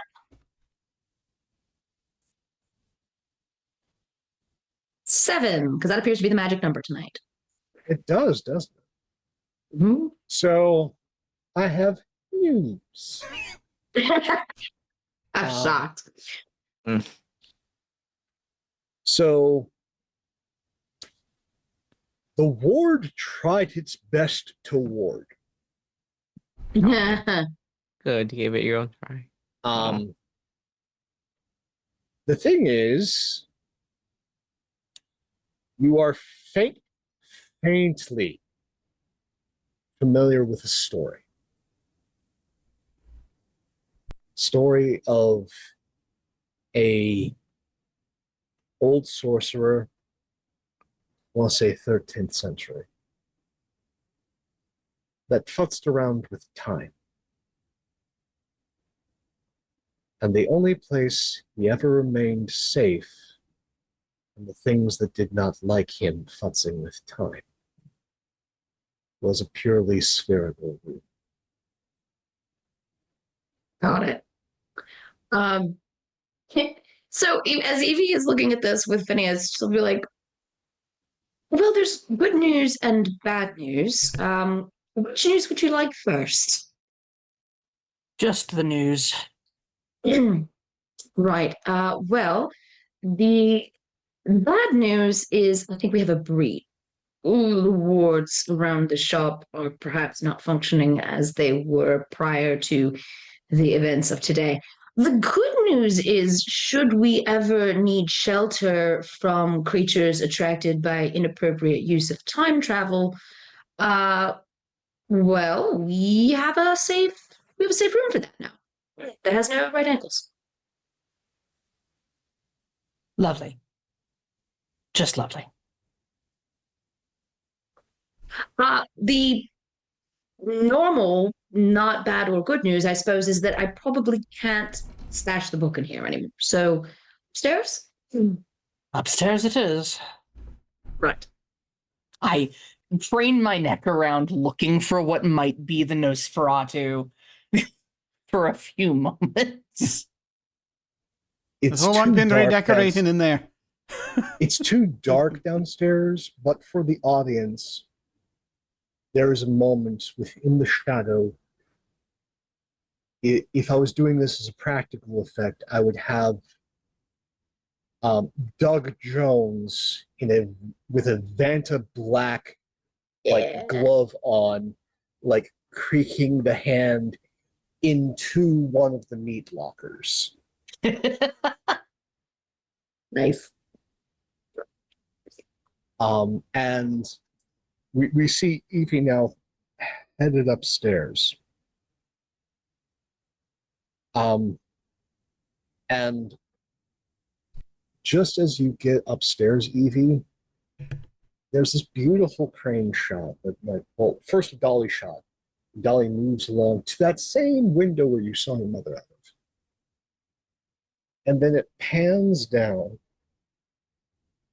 and through the window down to the actual street that is all, torn asunder. Varying states of a multitude now of different emergency services and individuals covering the entire street. And it closes in closer. Evie's paramour seated at the pie shop. Outside on one of the cafe tables that has been righted, and at another one sits a gentleman digging into a meat pie. This really is just marvelous. Excuse me. As your paramour turns around, yes? You wouldn't happen to be going to a movie with one tonight, would you? I don't know. Oh, well, from what I hear, it's still going on. I have one ticket. Don't like to miss a show. As he continues digging into the meat pie, and that's where we're going to take break. Good, excellent. Uh-oh. Good to know we have culinary fans in the in the cast. It's always very good. It's as we see this happening. Oh, very cool. Well, we are going to dive off for a little bit. I've got an interview that I've queued up, and then we shall return, and more things will doubtless happen. We will see you shortly, folks. Welcome to the break. I am here with Doc Rimbo, and we are going to talk about a game that has been very near and dear to my heart, Fiasco. I cannot wait. I can't wait. Yes. Please talk to us a little bit about this tabletop game. The reason I wanted to talk about Fiasco was I started playing tabletop games in earnest maybe like 12, 13 years ago. And Fiasco was the first tabletop game I ever played. It wasn't 5e. Interesting. It wasn't 5e, it wasn't Pathfinder, it wasn't Call of Cthulhu, it was Fiasco. And part of the reason I started playing it is because I read the description of it. And one of my favorite genres of art are those types of stories, usually movies, sometimes TV shows or books, where everything is careening toward disaster. And it just gets faster and faster and faster and faster. Yeah. Another system I love for that, besides Fiasco, is Jonathan Fry's system that he made, his horror system, where it's like he has these at the end of every episode, something horrible happens or something dire or twisty happens. And it's all based around like the last hour of the game, which I love. Anyway, a countdown system like that. And that's what Fiasco is. And I was reminded of that recently because I just finished the 5th season of the Fargo TV series. Oh, yeah. With me too, Juno very Temple and with Juno Temple and John Hamm and oh god, Dave that was so Foley from good. Kids in the Hall. And like every season that has been great, and I'm thinking it's just like all the other Coen Brothers movies where it's a fiasco, where people make horrible choices, selfish choices, and then everything unravels. And so that was my first game I ever played. I used to sit around with my graduate school classmates, and we played that in different playbooks and settings. And it's such a purely RP game. Yes, there are dice rolls. They hardly matter at all. Like, they're not important in the least. They're like, helps you, at least in the original system there was. Determine the flavor, basically, of what you're doing. Right. It gives you flavor or ideas or random generation. But for the most part, it's very RP dependent. Where it's like, okay, what happens in this scene? Let's talk about it. I have a briefcase full of Marcellus Wallace's soul, and you have a gun, and we have to face off over this thing. Yeah. And then there's always a chance where somebody gets to push the big red button, and that's my favorite thing that someone can do in an RPG is make that decision that's going to fuck everyone up, and it comes in Fiasco no matter what. So that's why I love Fiasco so much. Yeah. What's It's your so experience with Fiasco? I will tell you. But the thing is, I will say just briefly, one of the things I do love about it, I am a big fan of the Coen Brothers, and so when they came out with when Jason Morningstar came out with this game that is designed to be that kind of thing, but then also can turn into other kinds of things. Yeah, it's got also legs. You can twist it. There's so many play sets. There's a play set that makes it a little more like a Guy Ritchie film. There are play sets that you can go completely bonkers with, like just sort of claymation Christmas specials, things of that nature. I don't know if that one's official. Doesn't matter. Anyway, but there are bunches of them, and people were encouraged to make their own, you see. And Fiasco came out in 2009, and that was around the time that I was listening to a bunch of podcasts, RPG podcasts. And so that's how I found out about it in the first place. Nice. And so I got curious about it. I got interested. I eventually got the book, and I read through it, and I'm like, this is completely different from everything else I have ever played. It blew my mind. Because I had mostly played traditional RPGs up until that point. By and large, it's like the late 2000s. As we get into the late 2000s, I had started to play, but it's like I had started to play other things. Actually, even back in the '90s, I had started playing Amber back in the '90s, and so I already knew kind of the whole idea that the dice can be a crutch if you let it be a crutch, because you can really do what you want, that type of deal. So I mean, I ran a very long Amber campaign,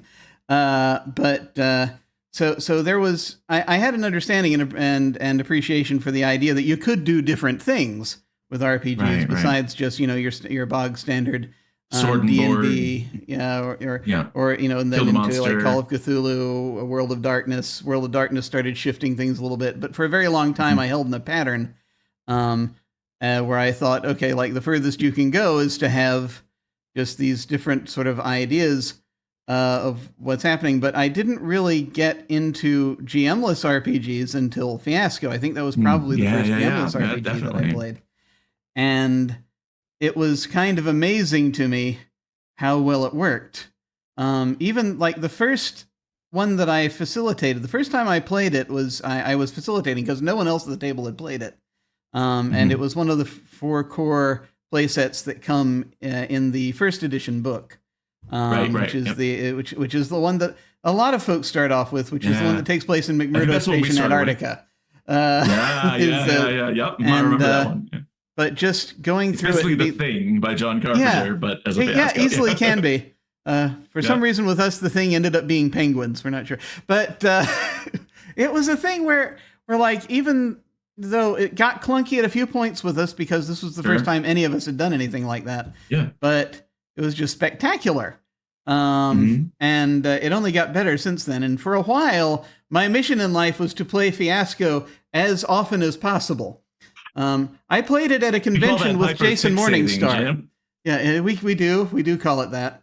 I got to play once with Jason Morningstar and Steve Segedy, or Segedy, depending on which side of the room you're standing. I'm so sorry, I can't remember how he says it. But it was a con that they were both at. I'm in North Carolina. They were in North Carolina. And so we ended up being at that con, and I saw these games that they're in, and I was like, I bet they're going to be at these games, and they were. Nice. So had a lot of fun with that, and I have a very sort of deep history for Fiasco. It's for a very long time been one of my favorite games. Up until I mostly started playing sort of almost exclusively online. Yes. That makes it harder. I hacked as much as I could of Roll20 to make a thing, and this again with the first edition rules at least, and it worked. But it takes a while. It takes longer to play it, say, over Roll20, using the various things that I figured out how to do with it. I have not, as of this point, tried the second edition yet, because I did get a bit burned out trying to make first edition work in a cool and quick fashion. It was still fun, and I got to say, folks who have watched this channel will see and remember in the past, I've had several one-shots on here of Fiasco that we played, that a number of us played, and you can go back and find them. And I even did I did it in train wreck mode once. I think that was the last time that I had it on this channel. Was we picked 3 play sets that took place in like LA at different time periods, and we had them linked to each other. And with the concepts of it, we had a lot of fun. But it can get to be a bit of a slog if you're playing it online with the dice. My understanding, have you had a chance to play the second edition, the one with the cards? I haven't. And when I also ran a first edition style game, this was on Encounter Roleplay about 4 years ago or so. It might have been Weave the Tale at that point. But we played Transatlantic, which is on a cruise ship in the 20s across, Titanic, that sort of stuff. And it's similar stuff, which is like adapting the second system resources to first and all that stuff. I think, and if you let me philosophize, I think that there's something to be said for when you are collaborating, and Fiasco at its most basic is just a series of improv prompts, right? Yeah. But at its best, it's these guide rails where everybody's contributing and saying, I think the story goes here next. Yes. Like, what if this happens? And you talk about it out loud. And when you aren't in the same room, it's difficult, because I think that in a mid-COVID era, Yeah. we have gotten used to playing games online, taking your turn, and then mentally checking out. Yeah. That's one thing that it's really hard to do, even with cameras, is to kind of it's body language. Yeah. Mm-hmm. It's this thing where you kind of sort of like, and it's specifically, especially in the first edition rules, there's a point where you're looking and it's like you sort of kind of agree, hey, the scene's going to go bad, huh? And you sort of figure out which die you're going to play. You like dramatically push the die out there to say this is going to end badly. Yeah. And so that's one game that very much benefits from being in person. It might be part of the reason why they ended up with going with the second edition. Part of the reason, but but that again, the thing that I loved about that game is that if you play it enough, it teaches you how to do that. It teaches you how to share a narrative in a GM-less situation, or even in a situation where you're in a game with a GM. If you happen to GM a game, good. And you're like, and you're thinking, hey, let me find out from these people how this works. There are other games that are good for that, but I won't get into that right now. But yeah, sorry, go ahead. Someday, hopefully, we'll be somewhere together and we can play Fiasco in person. That would be so good. It'll be fun. Yes, that would be awesome. So one day perhaps. But it's still fundamentally just sort of affected for me how I can look at RPGs and the way that you can share the narrative in one. And I think it's kind of remarkable that is what you started with. Do you find it at all weird then, because of that? In getting into, did you find it all strange getting into other games? I mean, if you ever played any more trad games or anything like that? I mean, typically the next game I started after that was 5e, and that was obviously sort of still kind of is the watermark, right? Yeah. Not watermark. What's the thing? The gold standard, the benchmark, the standard, benchmark. Yeah. And it wasn't that hard. I think that it was so good at teaching me how to be a good or better role player. What I didn't appreciate until later was how it would make me a better GM. Mm-hmm. And even though there was no GM in the game, it made me better of like, pacing, yes, and events and when they happen, and tension and stuff like that you can't really learn. You just catch like a virus. Yeah. Ironically. Yeah. Well, and that by emulating that style of movie as the game was originally meant to do, it teaches you how to run one.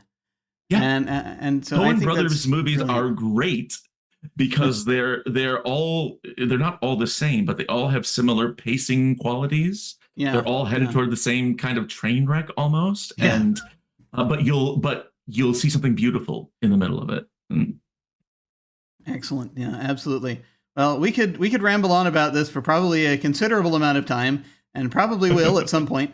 But for now, thank you so much for coming and talking to us about this. Oh, my pleasure. My pleasure. If folks want to find you online, where should they go? You can find me at Doc Rimbo on Twitter. I'm on Threads as Doc Rimbo Rolls. I'm on Blue Sky also as Doc Rimbo. And you can also just check me out there. I've got a bunch of schedules of when I'll be in TTRPGs. I'm starting a new one this week, which will be old by the time you see this. But tomorrow I've got a brand new show coming out and I'm really excited for. So just come find me. I'm out there. Excellent. Well, folks, thank you very much for watching. I will throw things back over to my future self. I hope that he's done panicking. Future James, is it better in the future? Is it better now? Alas, we can't hear him. We can't. But we'll find out what he has to say in a moment. Take care, folks. We'll see you suddenly.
we have returned. And in answer to my past self from that interview, no, alas, no, we still need to hang out for a little while longer before we can fully answer your question. So things are happening, yes? Oh I yes, guess stuff and things. everything happens so much. So, Evie, you have gone up to the second floor Yes. and are looking to perform this ritual to put the lead box and then the book that Julian gave y'all in some place metaphysically secure. Yes. So the lead box is for the book, and then I think the one he gave me was like wards and things like that. So she's going to use that one to, I assume, like draw a ward. She's probably going to like get some chalk or something out, and like there's about to be drawing happening on the floor in here. So chalk's not going to cut it with this one. I had a feeling you were going to say that. Blood? No, bit more weird. Okay. Now we get to experience Pope's misspent youth.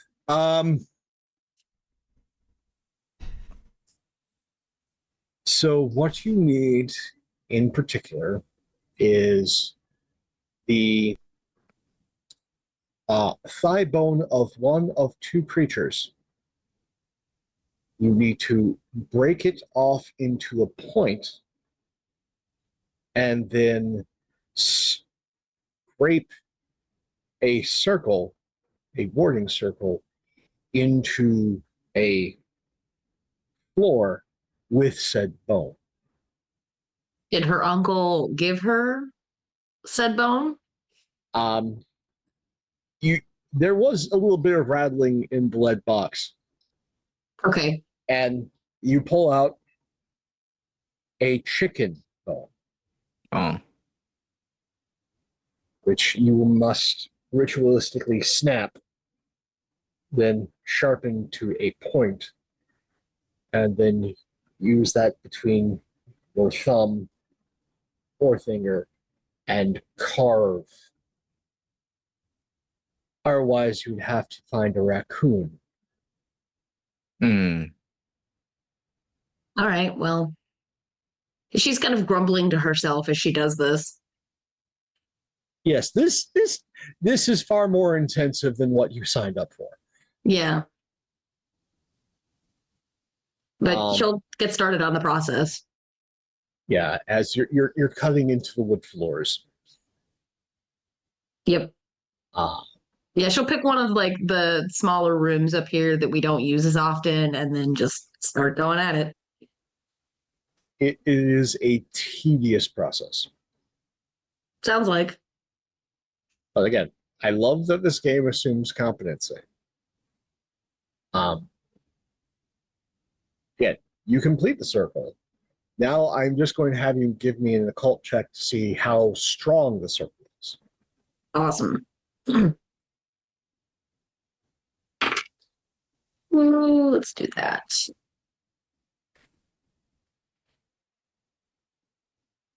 10. Ooh, Evie is good at this. Okay, that makes things interesting. Yeah, you follow the instructions to the letter, and you have this circle that then in the interior has these petals somewhere between marigold and a peacock's feather that repeats every few degrees.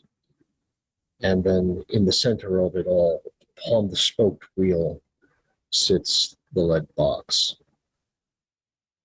Now you just need to procure the book. Yeah, so after she's done, she'll like get back up off her knees and kind of dust off her hands, and she takes a moment to admire her work. Like she's not a humble woman, and she's like, "Yes, that was well done." And then she will go back to the stairs and yell, "Phineas!" Not to be that person, but did Pope roll the happy sad die? Oh, yes. Okay, Uh-oh. just making sure, because I didn't hear anything about that. And it's the best face. Oh, good. But I have a 10. Absolutely. Yay. Yeah. So yeah, Phineas, I think at this point has like gotten the shop mostly closed down while she's been working on this because it's end of the day now. Yes. And he heads upstairs.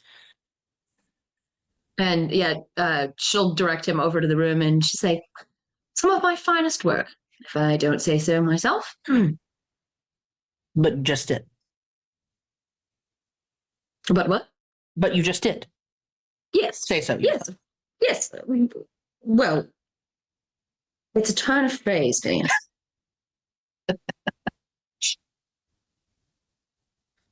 I have a look. Oh, you weren't kidding. It's very fun work. I am very honest about my abilities. Quite. All right. And then I have the book and just into the box then? Into the box, yes. You try to move the book into the circle. And the book literally flies out of your hands. Well, You perhaps have a got bit to be too kidding strong? me. You have got to be kidding me. I'm gonna get the book and try again.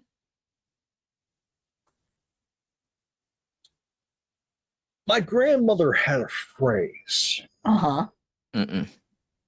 when something was particularly difficult or slippery.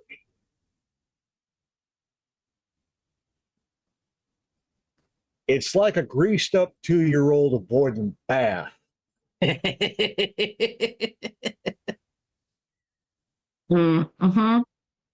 Yeah. As it falls out between your fingers, it seems almost to leap, skids across the floor. It is avoiding that circle with all of its might.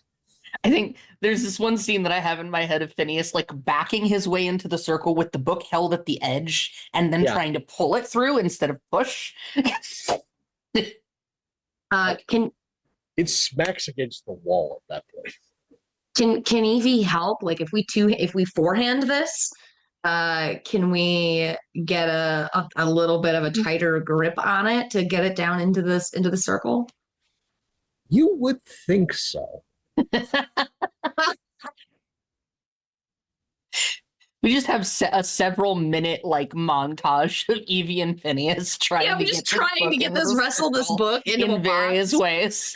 I mean, there's even an attempt where you tie it up with twine and try and drag it in. I was literally going to be like, "Where's the rope?" Like, I can Phineas hear over his shoulder, Evie pulling. I can hear the Curb Your Enthusiasm music in the background as we are like trying everything we can think of to get this damn book in the box.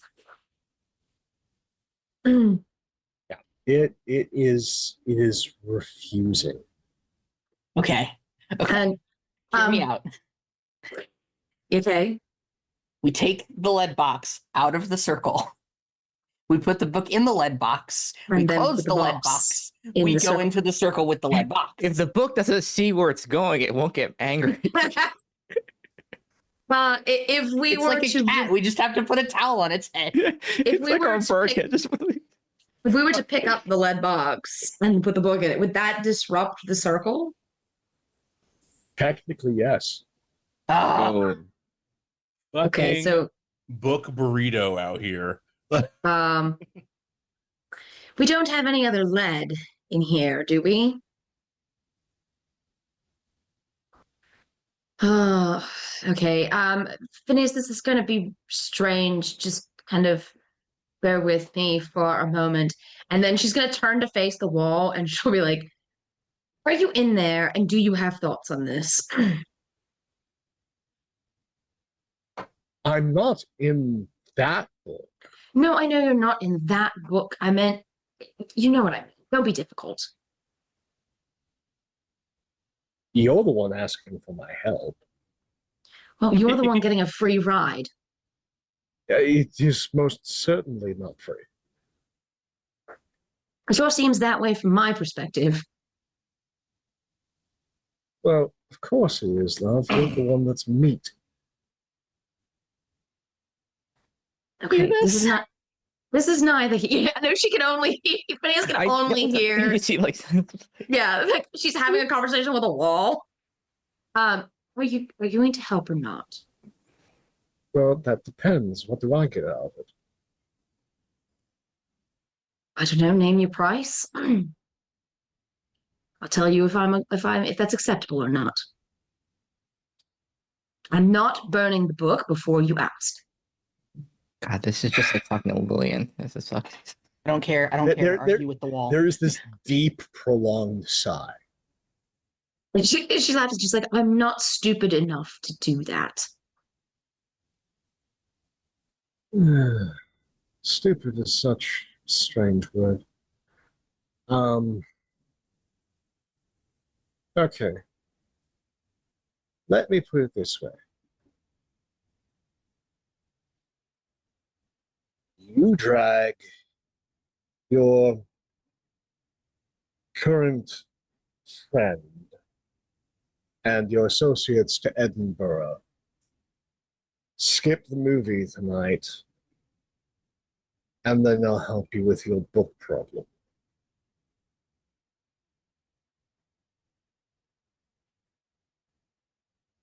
It doesn't exactly seem safe to leave the book here unprotected while we all... If it's in that circle, it's probably the safest place it's ever going to be. So you'll help me put the book in the circle before we go? Yes. Okay, I will not take everyone to Edinburgh blind. What do you want us to do there? I want you to do two things. One, there is a particular auction happening. I require a specific book plate that is in one of the books that is up for auction. Okay. And the second is I need one of you to murder an innocent man.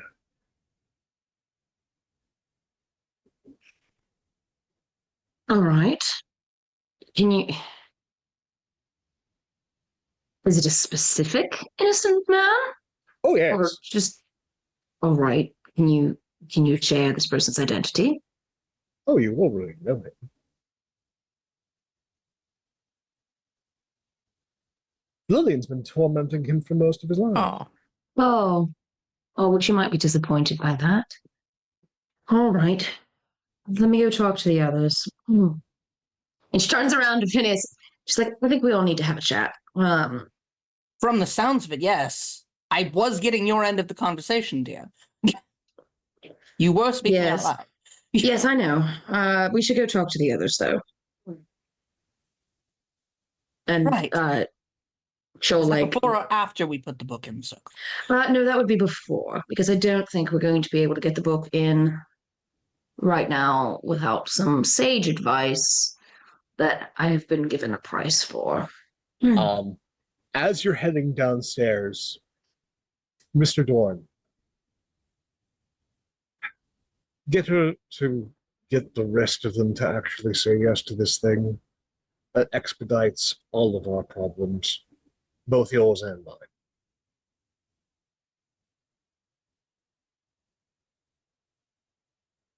Yes, we're not in the convincing department. The way you went about getting yourself out was quite impressive, but you do know that's only a temporary escape. That's quite all right. I plan on owning the place in a fortnight.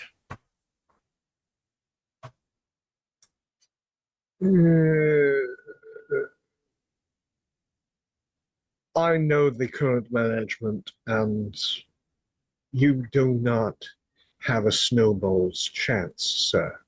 Ah, there's a chance. No, the snowball has more of a chance than you. You're just jealous. Oh, I'm jealous of many things. You have this thing called free will and the ability to move.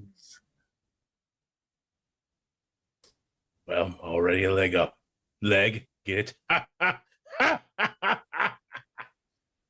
And then all of a sudden, at that very moment, the book Mr. Begone flies off the shelves and pelts Mr. Dorn across the head. You jealous bitch.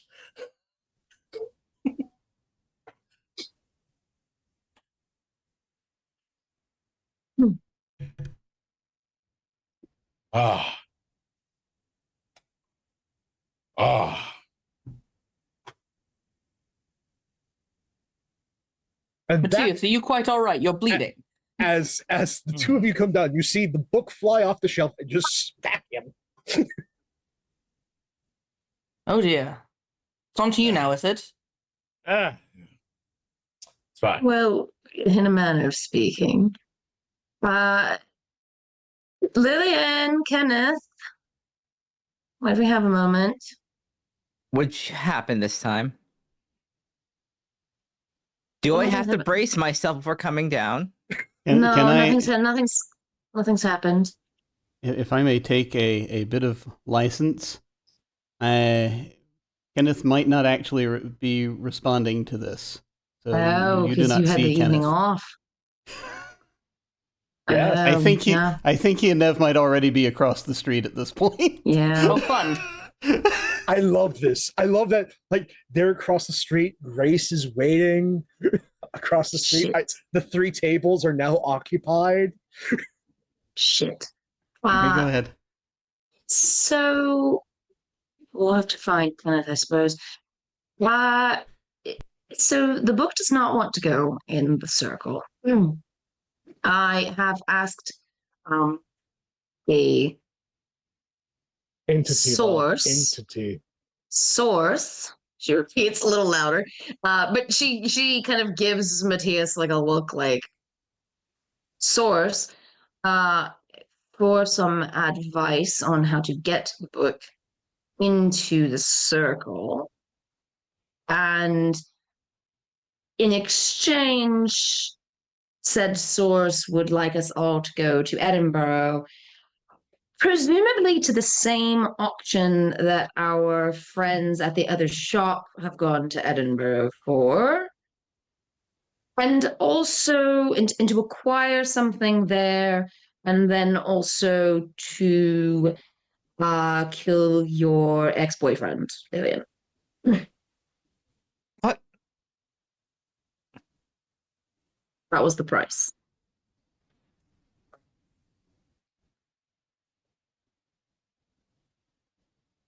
I said I would talk to the rest of the group about this. How badly do we want to get the book into that circle? Oh, I do want to go to Edinburgh, but that's a real high price. Well, I did tell my source you would be disappointed, yes.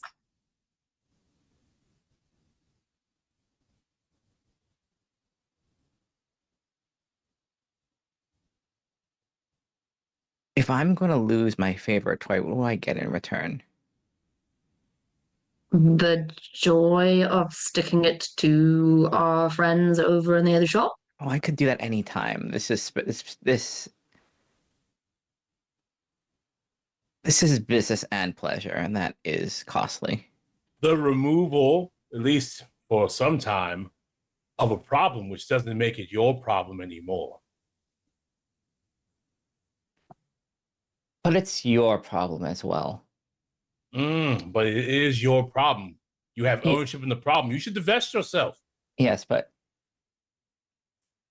It's unfair because I am losing something more than you are. I am. You're right. I am gaining your loss. That is unfair, isn't it? Not that I care what happens to him necessarily. I just would. It's more fun when he's alive. I mean, it's a group decision, I suppose. I didn't say no. I said what is in it for me. Part of it, or for any of this to work, she has to be disappointed. Lillian, I don't know what to tell you.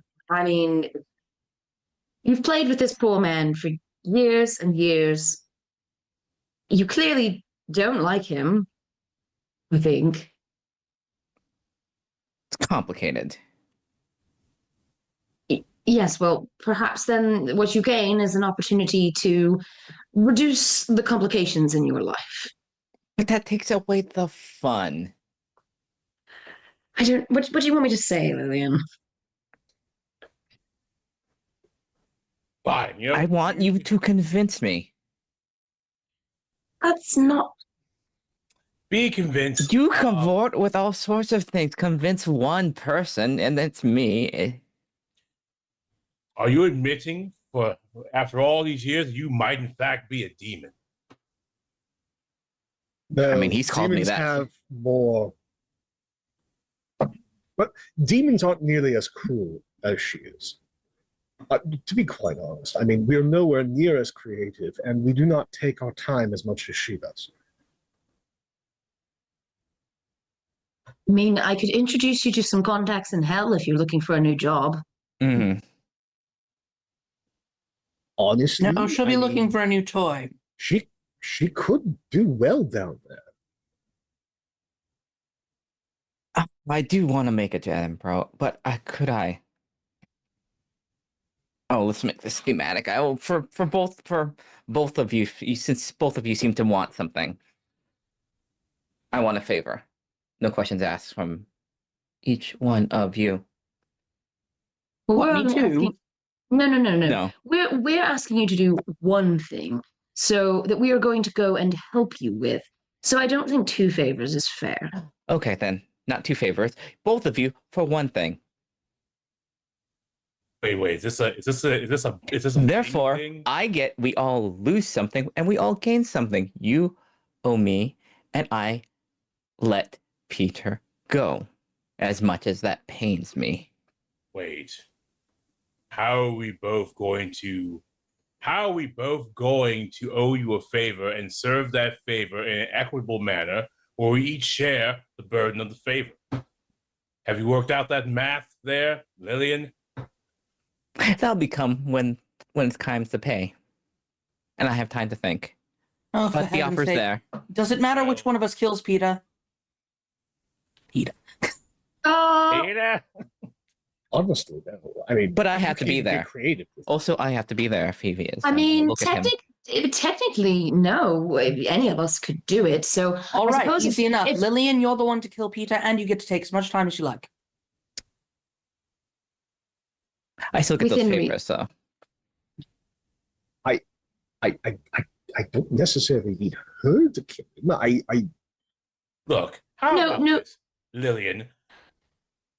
We Hmm? go because this thing is also threatening your well-being. I'm Mhm. not going to owe you shit.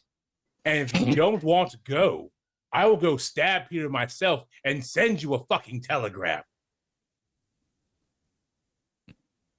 So you can Yeah. lose out on savoring the moment yourself, or I can do it my damn self. Oh, Peter, my friends are coming here to kill you. You should probably prepare. So There she's is- making the phone thing. There is phone. no I mean- preparation for Matthias Dorn. if you would like to do that, feel free. You're with us or you're not. But if you come along, you get the opportunity to be there, and you get the opportunity to stick it to the other bookshop, and maybe we'll pick up some things of value along the way. I mean, we are going to an auction. I get that favor. It's done. She'll stick out her hand. I would like to know the nature of. I would like to predetermine the nature of the favor.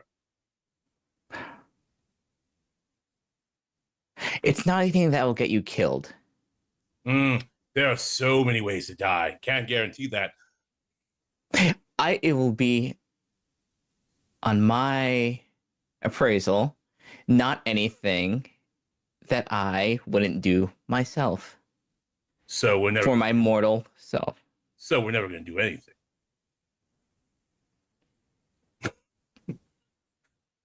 Awful still. How desperate are you? We're not. We could do this without you. Okay.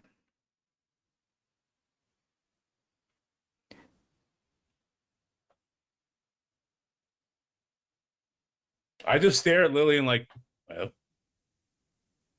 All right. A good night. There's just this like scratching Evie and Matthias in your mind. It's like, no, this isn't going to work.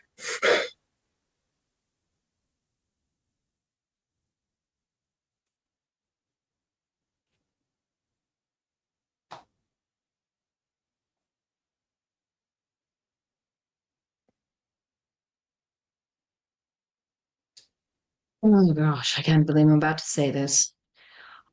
One favor that you must ask for within a year and a day, or the offer expires. Okay, It must be of equivalent weight to what we are asking of you. No identifiable risk to either of our souls. And it can't require us to put in any more time than this favor does.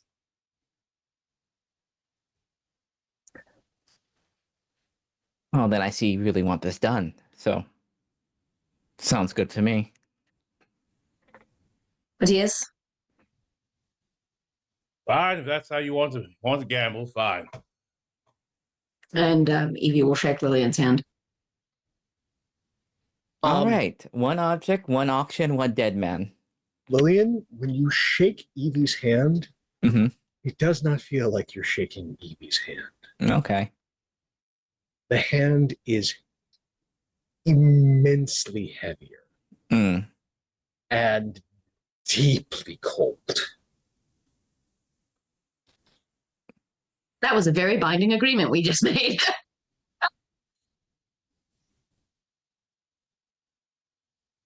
Okay, so that's sorted. Now we just need to get Kenneth and Grace. Wait, whoa, hold on. Grace? Oh, I said nothing about that. What? Yes. I need her to be there when the shenanigans happen. Hang on a second. And Evie's going to just walks out of the room to have a conversation in private. I didn't say anything about Grace, did I? Yeah, That's not Matthias much just like- thinks like she doesn't even like her anyway. No, you didn't. I'm sorry, why does Grace have to be there? In order for certain things on my side for magic to be binding against that book, there has to be a level of discomfort, disdain, and misery. Oh, you are so determined to ruin Valentine's Day, aren't you? Ruining Valentine's Day is not necessarily the goal, it's more of a binding bonus. I see this spirit has found out that you can't make Matthias unhappy. You need something to love. Look, I mean, love is a strong word. Care? Yes. Yeah, care. Again, in order to overcome something that powerful, there has to be a level of distinctly human misery and concern.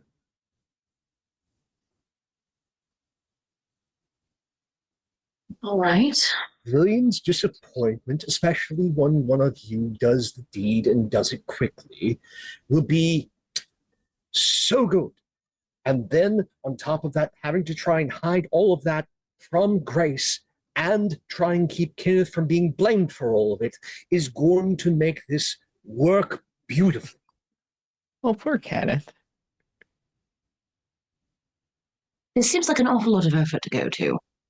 What on earth are you gaining from this? Mostly it's the book plate that I'm gaining. The errand is to empower me to bind the book into the circle. Okay.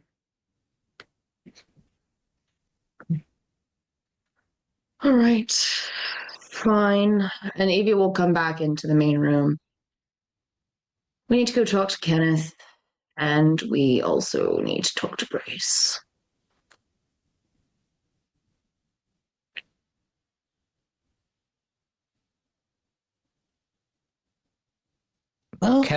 Kenneth should be pretty easy. Yeah, like at the mention of Grace, Matthias like, who?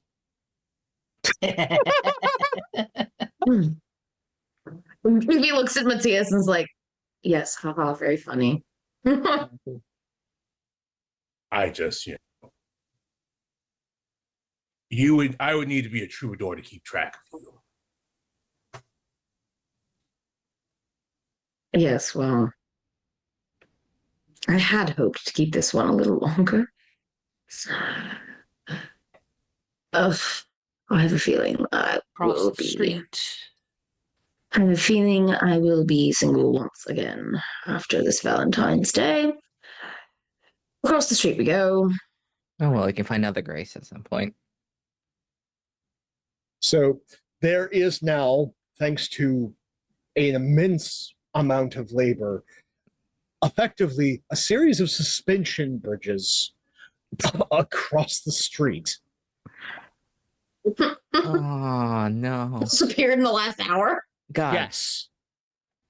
You cannot tell me Depression-era London wouldn't be able to find cheap, willing, available labor to temporarily mend things quickly. Not safely, quickly. No, yeah. Mm-hmm. Mm, No Mm. OSHA here. no. OSHA, I hardly know her. Ah. Yeah, I guess we cross over the street as safely as one can to go to the pie shop and find Kenneth and Grace. You see Kenneth there with Nev. Both of you are digging into a nice pies. Grace is there with a nice large cup of tea and a small like apple pastry. And then there is a man immaculately dressed, top hat, like dressed to the nines, with a large medical bag on the chair next to him. Oh no.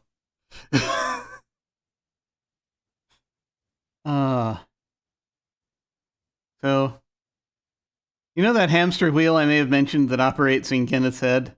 Yeah. It's one of those things where it's like, we've been there a little while, and then I guess for whatever reason, it's like only now that he's noticing the medical bag and the top hat, and he's starting to remember that what his phone call was. Either that or he's just been talking to Nev about the phone call. I like the idea of you completely having oblivious. the entire conversation with Nev about the phone call with Birdie. Yeah. Right there. And you notice, like, when you say copycat, there is just this large chortle coming a couple of seats down from you. Yeah. Yeah, they think it's somewhat. Yeah, they think it's somewhat. Someone fashioned himself the Ripper. You know, that's what they're thinking it is. Don't know really. I mean, yeah, I don't know as a copycat could actually carve a wee canyon in the street, but it's So, you know, things are out and about, probably.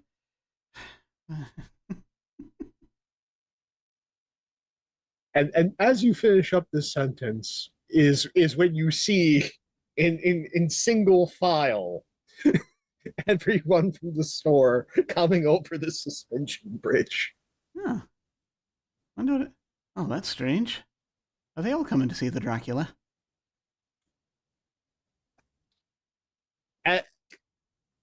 Not even looking up from his paper.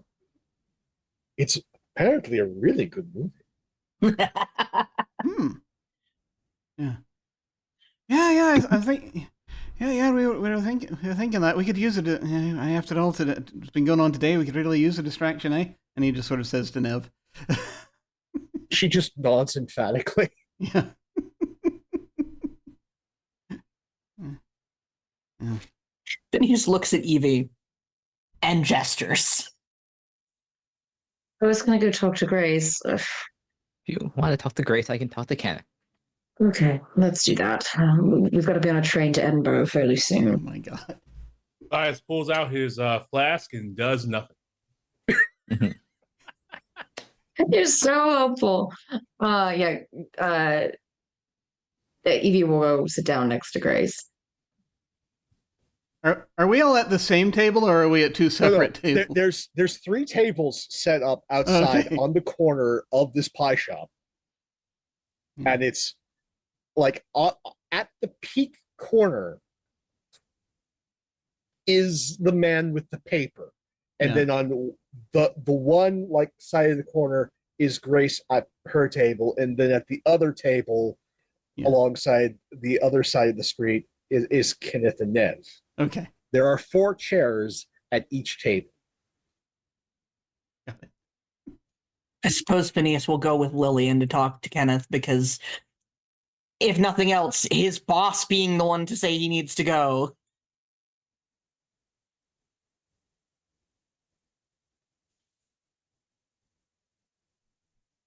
All right. But first, I want to, again, as is apparently the moment, see Evie suffer. Yes, that's been the story of today. So, I take it we're going to do something this evening? Yes, there's been a slight change of plans. Something has come up for work. I guess we can reschedule for some. No. I had to go to Edinburgh, but I've gotten permission that I can bring you along. So we can go to Edinburgh tonight, and then we can make a. It's like, is it like Tuesday? Yes. Yeah, it's like the middle of the week. And then maybe we can stay in Edinburgh for a day. If you don't have anything tomorrow, we can make a little trip out of it. A romantic idea is to go to Scotland. Edinburgh is a lovely city. Known for sealing off people who had the plague. Well, you don't have the plague, and I don't have the plague, so it's fine. There's no. It's a lovely Phoenix sites, like where they hung everyone. I mean, there's a lovely castle.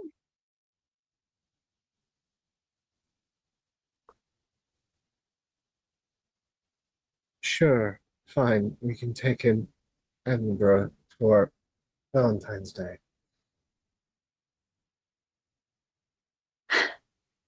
Look, I'll make it up to you when we get back. I'm sorry, but it really is important. I can tell from your tone it sincerely is, but I can't say I'm thrilled. I'm not asking you to be thrilled. I'm asking you to understand that it's important. And that if you come to me with something that is important to you, I will reciprocate. She takes her hand in hers. All right. We need to rush home quick, pack a few things, and then I'll meet you at the station. Okay.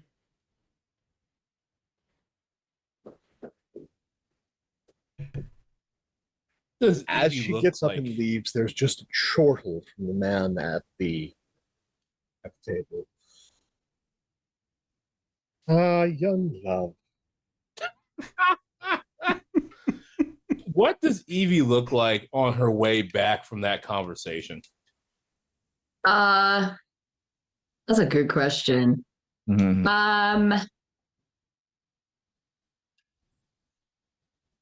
I think she's just kind of had it with today. Like generally, she has emotionally been through the ringer Oh, with everything with her mother, and then now doing this. And again, it's not that I mean, love is a strong word, but she does care about Grace. Like she feels a little bit bad about having to do this on Valentine's Day. So she is, especially since I think we've established that like Evie and Matthias are the ones that maybe get along the best. I think she's not really trying to hide the fact to you specifically that she's had it with today. oh my And it's God. not even over. Like now we've got to go to Edinburgh.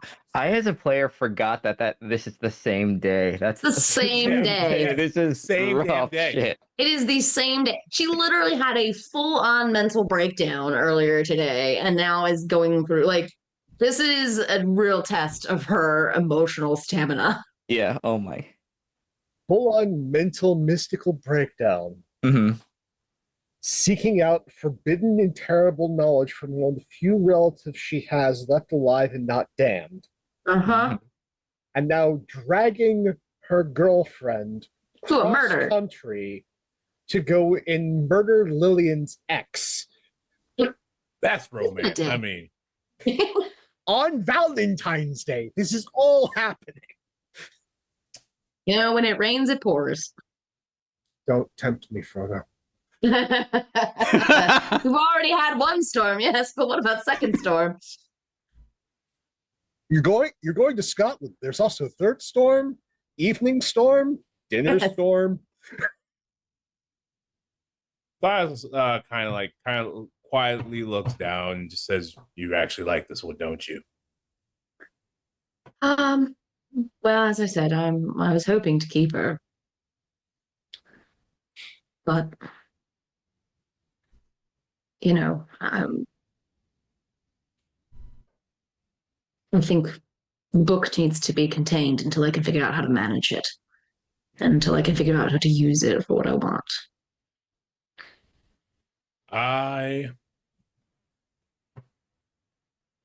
If there are any lies that I can tell to keep this one in your favor, I will tell them. You're a good friend when you want to be. I did watch you fall on your face today. Yes, well, just be lucky. Just be thankful you didn't pick up that sheet of paper. Could have been a good ride. Still might be. Night's not over yet. Fair enough. Meanwhile, at the other table, I think Lillian's gonna walk. Oh, Kenneth. Now, sorry to interrupt your Valentine's. Why? We have something came up, Oh, yeah. and we are gonna have to make a trip north fairly quickly. What? You know the stuff about the our friends at the other bookstore, their trip. Oh, yeah. Rather than just taking their stuff here, we can go and take more from them up there. We figured out Wait. what they want. Did you tell Kenneth where they went? Okay. Mm-hmm. yeah. And he said, wait, to Edinburgh? Mm-hmm. Are you daft? Well, better you than me, I suppose. Mm. That's the thing. You're coming with us.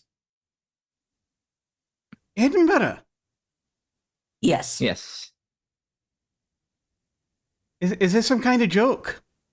No. No. Try that, no, it's heck with that.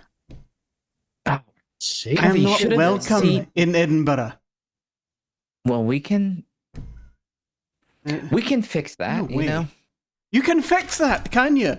Oh, you Well, can no, fix we that. can- you we can can, fix a yes. couple hundred Protestant gangs from being there. You can fix we that, can you? make your face, so they won't.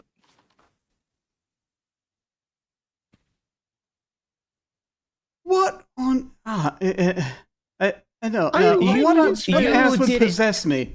Because You didn't see the amount of space that they had cordoned off in their bookstore. They are expecting something big. This is a big one, Kenneth. A big one. And I assume I'm gonna, before I say anything, I'm going to glance over at Nev to see how she's reacting to this. Like, given everything that's happened today, like, she's not flying off the handle yet, Yet. but you can hear the wheels turning, and you also know for a fact that she carries a large set of shears in her purse, and the hand is slipping into them. Okay. Yeah, so I'm just looking at it and I was like, no. What? No. Phineas pulls the chair up and he sits on it and he looks Kenneth in the eye.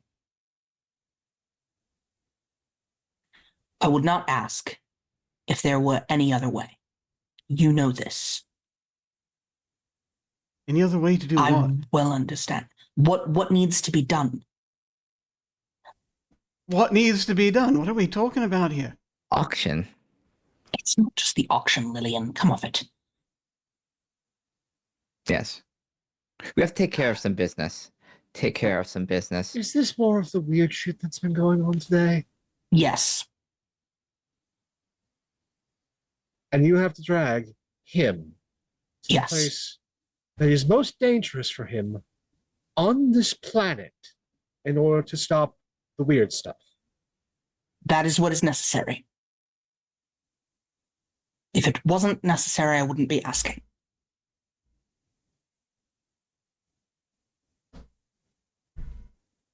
This is up to you, love, but if you're going, I'm going with you.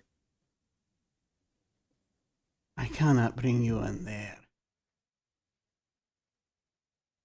I'm safer up there than you are. Fair point, but still.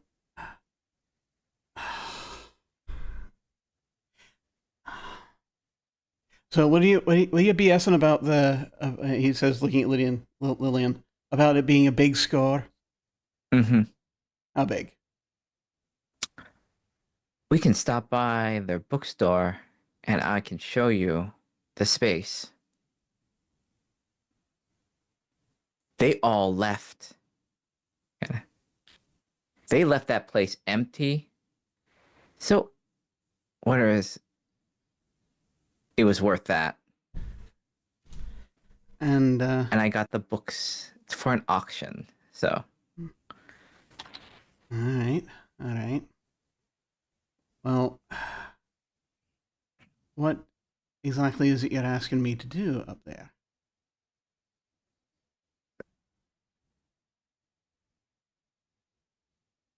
make sure we can carry out what we need to do up there.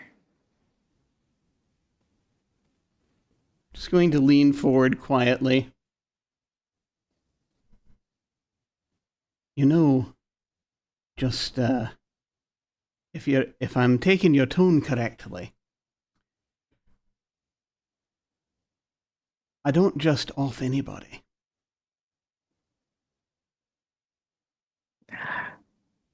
If it was Peter, would you be okay with that?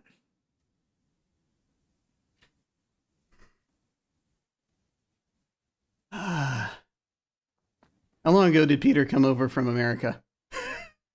We've been here for like 4 years, maybe 3-4 Yeah. years. Not too long.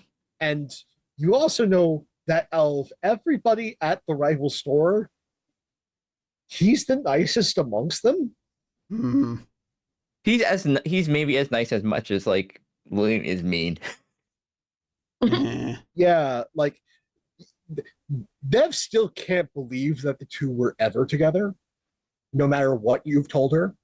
Like she has met Peter, and Peter's like, again, I want you to picture arsenic and old lace era Cary Grant.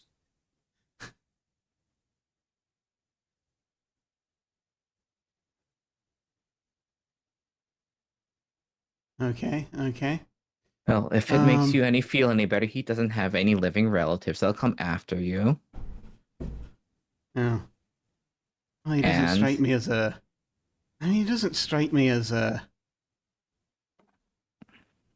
I mean, he came over before they got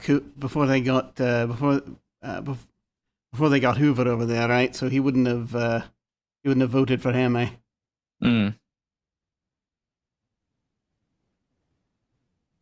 I mean, I could see doing it if he's like a fascist or something.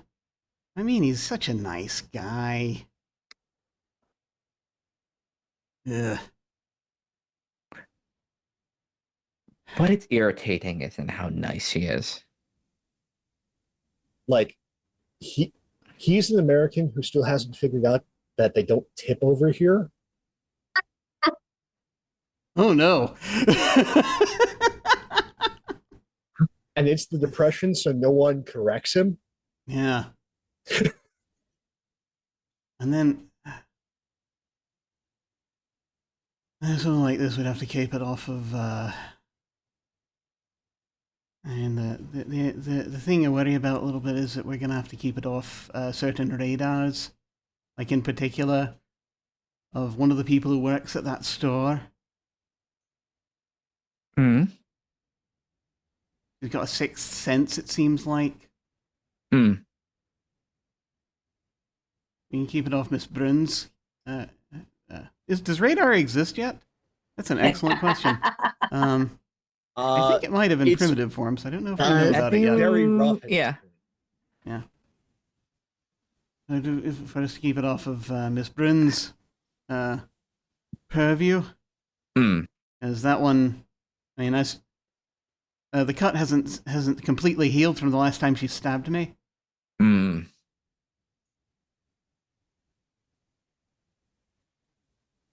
Well, we can say it wasn't your idea, it was mine.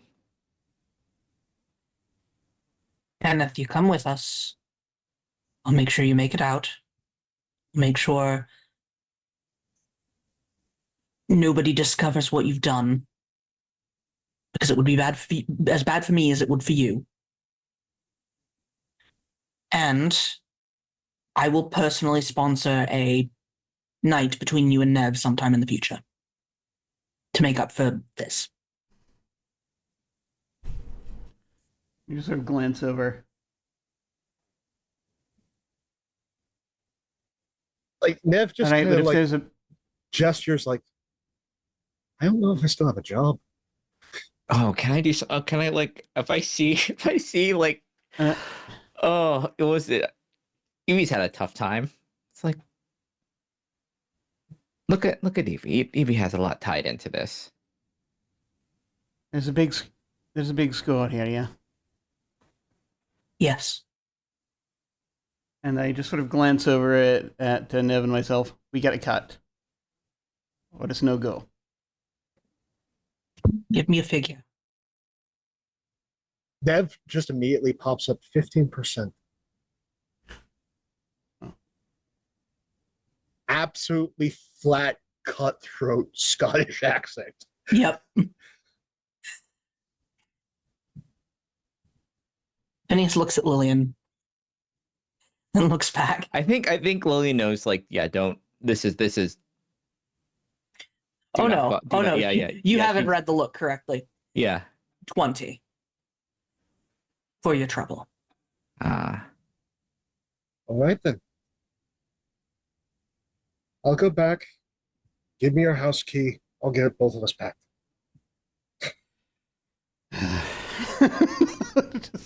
I probably got like an And she's apartment, immediately a off. tiny apartment. Yeah, it's like she's a shrewd negotiator. Well, it certainly is. All right. Suppose we shouldn't talk about it out here, but just when we get a second, just let me know kind of the description of the fellow you want me to top. Hmm. Oh no, actually, I know who you want me to top. Never mind. Yeah. Yeah, I know the guy. Phineas Never literally mind. shakes your hand. Okay. Like, All right. Yeah, he'll that's like, do it.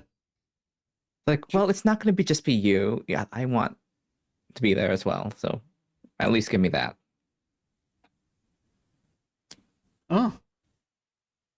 Hey, we can. So, how do you like? Of course, if there's running, I can't promise that make absolutely sure you'll be in the picture, but Well, hopefully not too much. There's ways of cutting folks off. Mm-hmm. Well, no. I'll do my best to make sure it's in. You're still inside of it. Thanks. And Mr. Dorn, in your head, just like that, everything is coming together.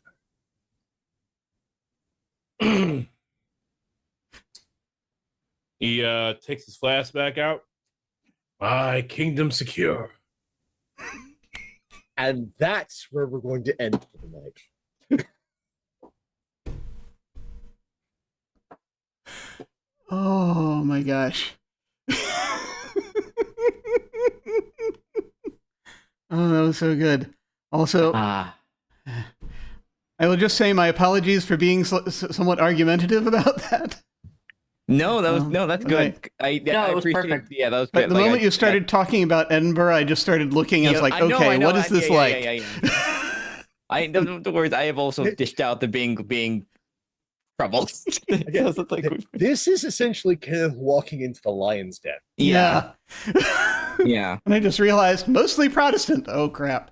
It can't just be Evie and Matthias in danger the whole time. Like we gotta spread this around. Like it's like the only thing our gangs, the only thing the Glasgow gangs had over the Edinburgh gangs was that the Glasgow gangs had a reputation for being mental. Mm-hmm. They would just go to town with even worse weapons. Yeah. I think it's also in character for like Evie to not Evie, but like Lillian to not understand that being American. It's like, oh, it's like, it's like what you gang. It's like fine. It's like it's all gangs. All gangs are the same. No, Edinburgh bad. Yeah. We had it bad. My gang had it bad enough in freaking Glasgow. Take him to Edinburgh. It's crazy. Excellent. No one is happy. No one's happy.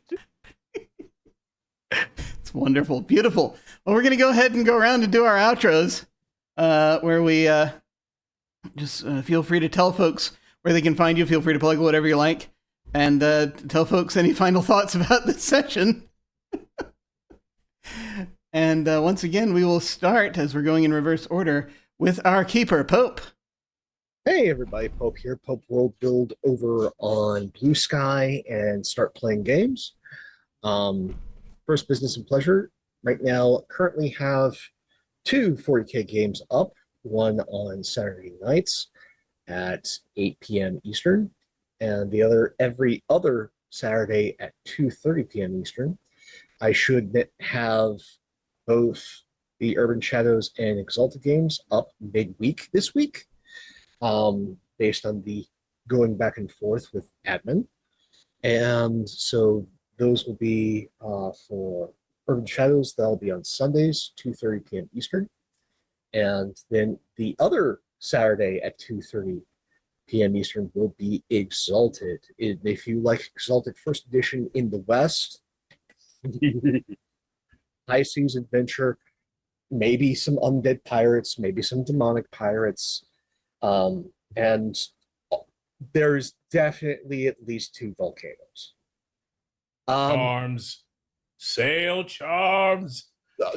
Sail charms are going to be a thing, as well as again, that is the area and sort of the age of sail, going from mundane craft to maybe questing for artifact craft. So if you've enjoyed things like Jade Empire or the Avatar series, any of the big Wuxia films, Exalted is pretty much that in TTRPG form. So if you want to really get that on, or better yet, if you want just turn brain off, eat pizza, drink beer, experience what Exalted is, the man with the iron fists. That is Exalted. You cannot tell me Jackknife is not a Dragon Blood. Oh yeah, that's legit. And there's literally a scene where Riza attunes to his hands. That is a literal attunement scene. It also, Lucy Liu plays a scenario. What's not to love? Yep. So no, if any of those interest you, love to have you. And this continues to be an absolute joy. This is everything that I wanted. We've gotten like hardcore occult, some deep trauma, some horror, and an absolute slathering of hilarity as these terrible people conspire to continue being terrible in order for their own personal gain and safety. This is everything I could have asked for and more, between like both like Lillian and Kenneth dragging their heels on this deal is everything I wanted. Absolutely everything. Squeezing the juice, as well as getting to see like all these beautiful relationships, and how folks play off of each other. That catty triangle, like absolute freaking magic. And then like I love that we're getting like glimpses of Phineas's awfulness.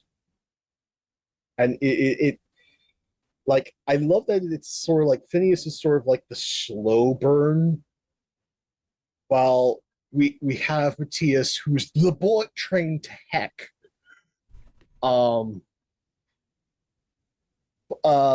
Please, correct me if I'm wrong, but like, especially with the pulling yourself out, I'm just picturing Idris Elba as Mr. Dorn, because that patting out scene and then lighting the cigar, like I'm just that is now my headcanon. Yeah, I was like, I've got the cigar in my cabinet. It's like I'm going to use it. I have all kinds of I have so many props in my desk. I've got my Doctor Strange flask and like no, this is just absolutely beautiful. And thank all of you, whether live, vlog, YouTube, or stories, nothing without its audience. You're much part of this as we are. Take care of yourselves, one another, be kind, and I'll see you soon. Yeah. If one is to learn anything from this actual play, it's don't be like the characters we're playing right now. Be the opposite of that. But I just have to, just looking over these things, just I don't know where you get the thigh bone of one of two creatures. I don't know where you get these ritual ingredients from. I'm just remembering that. It's just that glorious. Is specifically from Southeastern American voodoo tradition. Nice. I'll have to tell you a story one time where my dad out voodooed a Haitian voodoo priestess. Oh my gosh. Well, that is awesome. But now we are going to head over to Lynn. Hey everyone, I'm Lynn, Grimlar Prayware, and much on social Blue Sky, where you can find my art. And next time you'll see me is on Sunday for Practical Earth Desert Forest channel at 8 p.m. for the beginning of our Greyhawk game, where this character is maybe the polar opposite of Lynn, honestly, good, and is basically a basically a perpetual stew made personified. So it's real odd character. She has the range, people. But thank so much. This was so much fun. I enjoyed sparring with everybody and just being like, she's so awful. I hate her so much.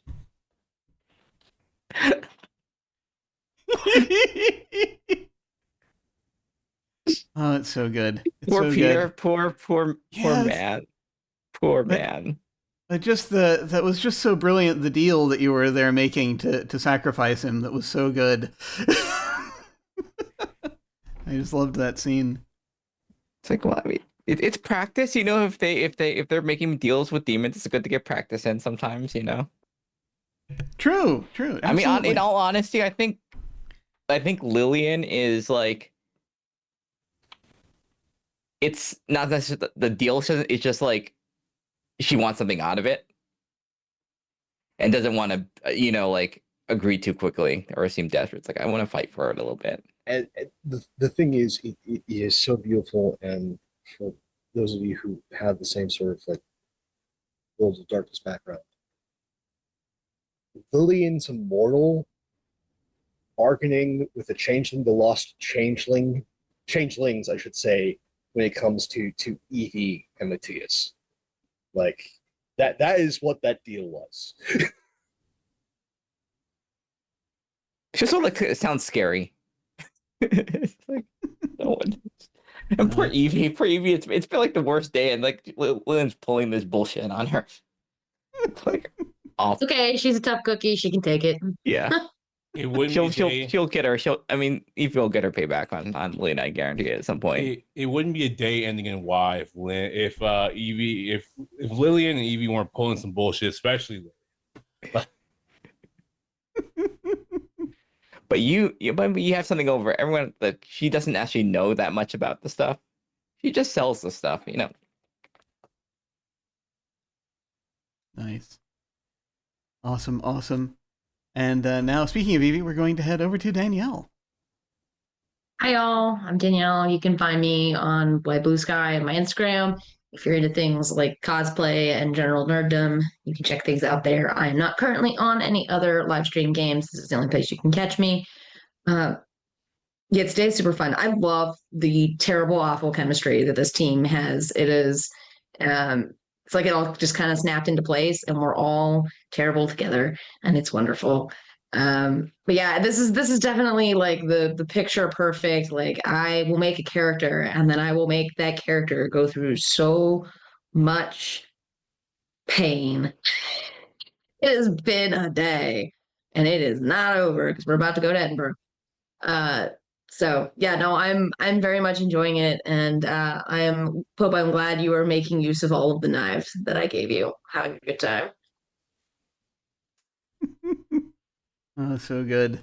It's so good. And it's true. I love how we're in this group, we're sort of trying to find and slot in each particular character's brand of terrible to make the deal work. It's so good.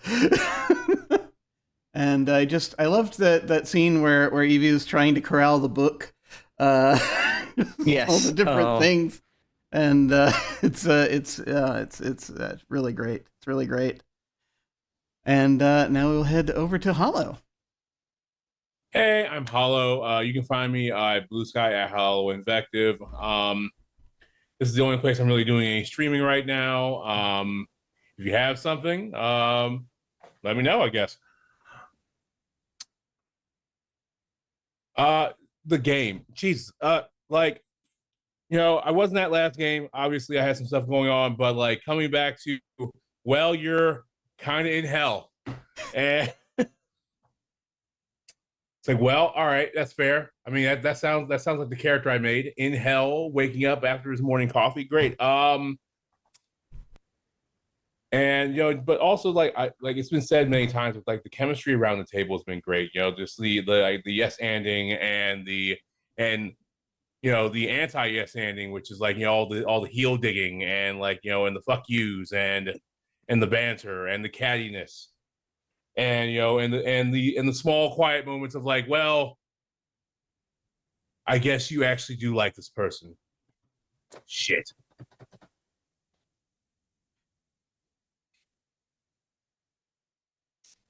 And and Phineas just like quietly being like, there's no way, like it's like it's like, oh, Phineas is so nice. There's no way he could wrangle a group of us fucks if he was not awful as well. Like, there's no way. It's like, like you're clearly awful. It's just that the audience hasn't seen how yet.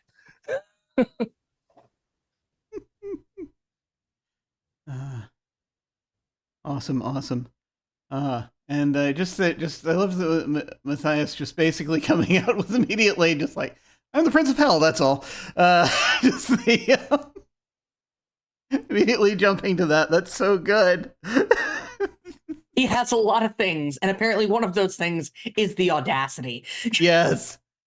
I love how audacious Matthias is. Hell it's yeah. Just so good. So good. And finally, we will head over to Celeste. Hi, I'm Celeste, I guess.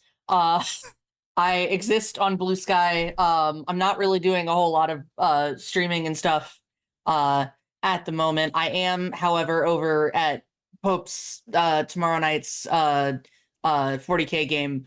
So come hang out. That's a good time. It really is. It's my first experience with the setting, and I'm enjoying the heck out of it. It's so much fun. But yeah, tonight was great. I'm still, part of the reason it's been so much of a slow burn with Phineas is because I'm still kind of like feeling him out. Like, my characters are their own people and they tell me who they are, and I'm still, he's hard to hear. He's very quiet. But he's getting louder, and I'm hearing more, and eventually I'll be able to tell you guys who he is when he tells me who he is. But yeah, I'm very much enjoying just all of the shenanigans, all of them. Like, I didn't expect this many shenanigans going into this game, but now that I've clocked that there are shenanigans, I'm here for it. Like, oh my god, the book, The Circle. I enjoyed that way more than I had any right to. Oh man, that looked so much like it was very Scooby-Doo in my mind, which was absolutely not the vibe that I was getting from this game when I first came in. Oh man, but I'm so here for it. Oh, and just the cattiness, the fighting, please, oh my god. I'm so here for it. I am nothing if not a messy gay. Like, I love me some drama. And I'm so glad that there's drama. It's so good. Oh man. Come back next week. It's gonna be a good time, please.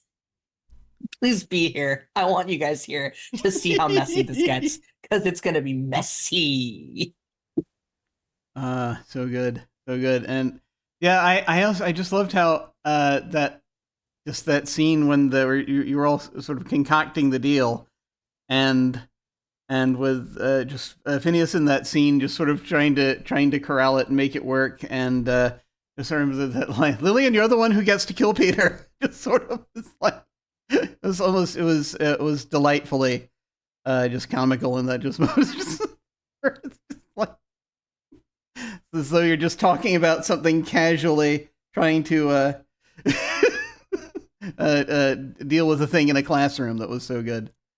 But I think that one of my favorite things about this session tonight was just the bit where we're all just sort of just so into our own bullshit, and we're all just sort of at those tables at the end, trying to finally sort of discuss how we're going to set up this plan to murder somebody, and to solve this problem when we're just sitting one table away from Jack the Ripper. It's completely oblivious to that. He's not gonna. I mean, he's not gonna like go to the police and like. No, I know.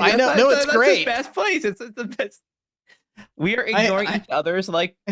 Yeah, I feel like he's just having a ball at this point, because just the fact that we're just talking about doing all these heinous things, and Jack the Ripper just quietly sitting next to us, like, oh, yeah. Just reading his paper. It's delightful. It's so delightful. And so this game is wonderful. And I cannot wait to continue because this is going to be such a delight. I cannot wait to see what awaits us in Edinburgh. Also, very appreciative that Nev was able to negotiate for me because Kenneth probably would have been hopeless at that. So that was wonderful. Wonderful use of her there. Okay, but what am I doing? Who am I? I have no freaking clue. At the moment, I'm Jim Ryan. You can find me at OtherDoc on Twitch, YouTube, and most social media platforms. Wherever I'm not OtherDoc, I'm Jim Yes That Jim. My website is jimyesthatjim.com, where you can find my Geek Observation podcast and links to my various other podcasts, audio dramas, writings, and such. If you're watching live on Twitch, then down below you can access my website, social media links, YouTube channel, and various other things. And I don't have anything solidly planned for the next week, aside from maybe just diving in occasionally to play video games. I started another Frostpunk scenario. I started the DLC from the first game last night. And so that's probably going to once again haunt my dreams and force me to continue streaming it as the previous scenarios had done. So that's probably going to happen, so that'll be a thing. But 1 week from today, Friday, more of this, and we get to see how much further things spiral. And I, for one, am very much looking forward to it. So when we hit the end card, we're going to go say hi to someone. I think, let's see, Trooper, I think, is winding down, it looks like. They've been going like 4 hours, so I'm going to we're going to see if we can raid Smoking Glue Guns. I want to see what they're doing. Haven't raided them before. They look like they've still got some time left, so we'll see if we can go raid them. As always, when I try to raid someone for the first time, I don't know if they've got raids turned on or not, so if not, we'll pick somebody else. So feel free to hang on and say hi to them with us, if you're so inclined.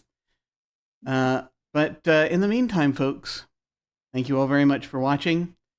And just remember that you are unique, and that is wonderful because variety is very important, and you matter. Please remember to take care of yourselves, and remember you absolutely can give yourselves grace when you need to. Take care, and we will catch you next time. Farewell.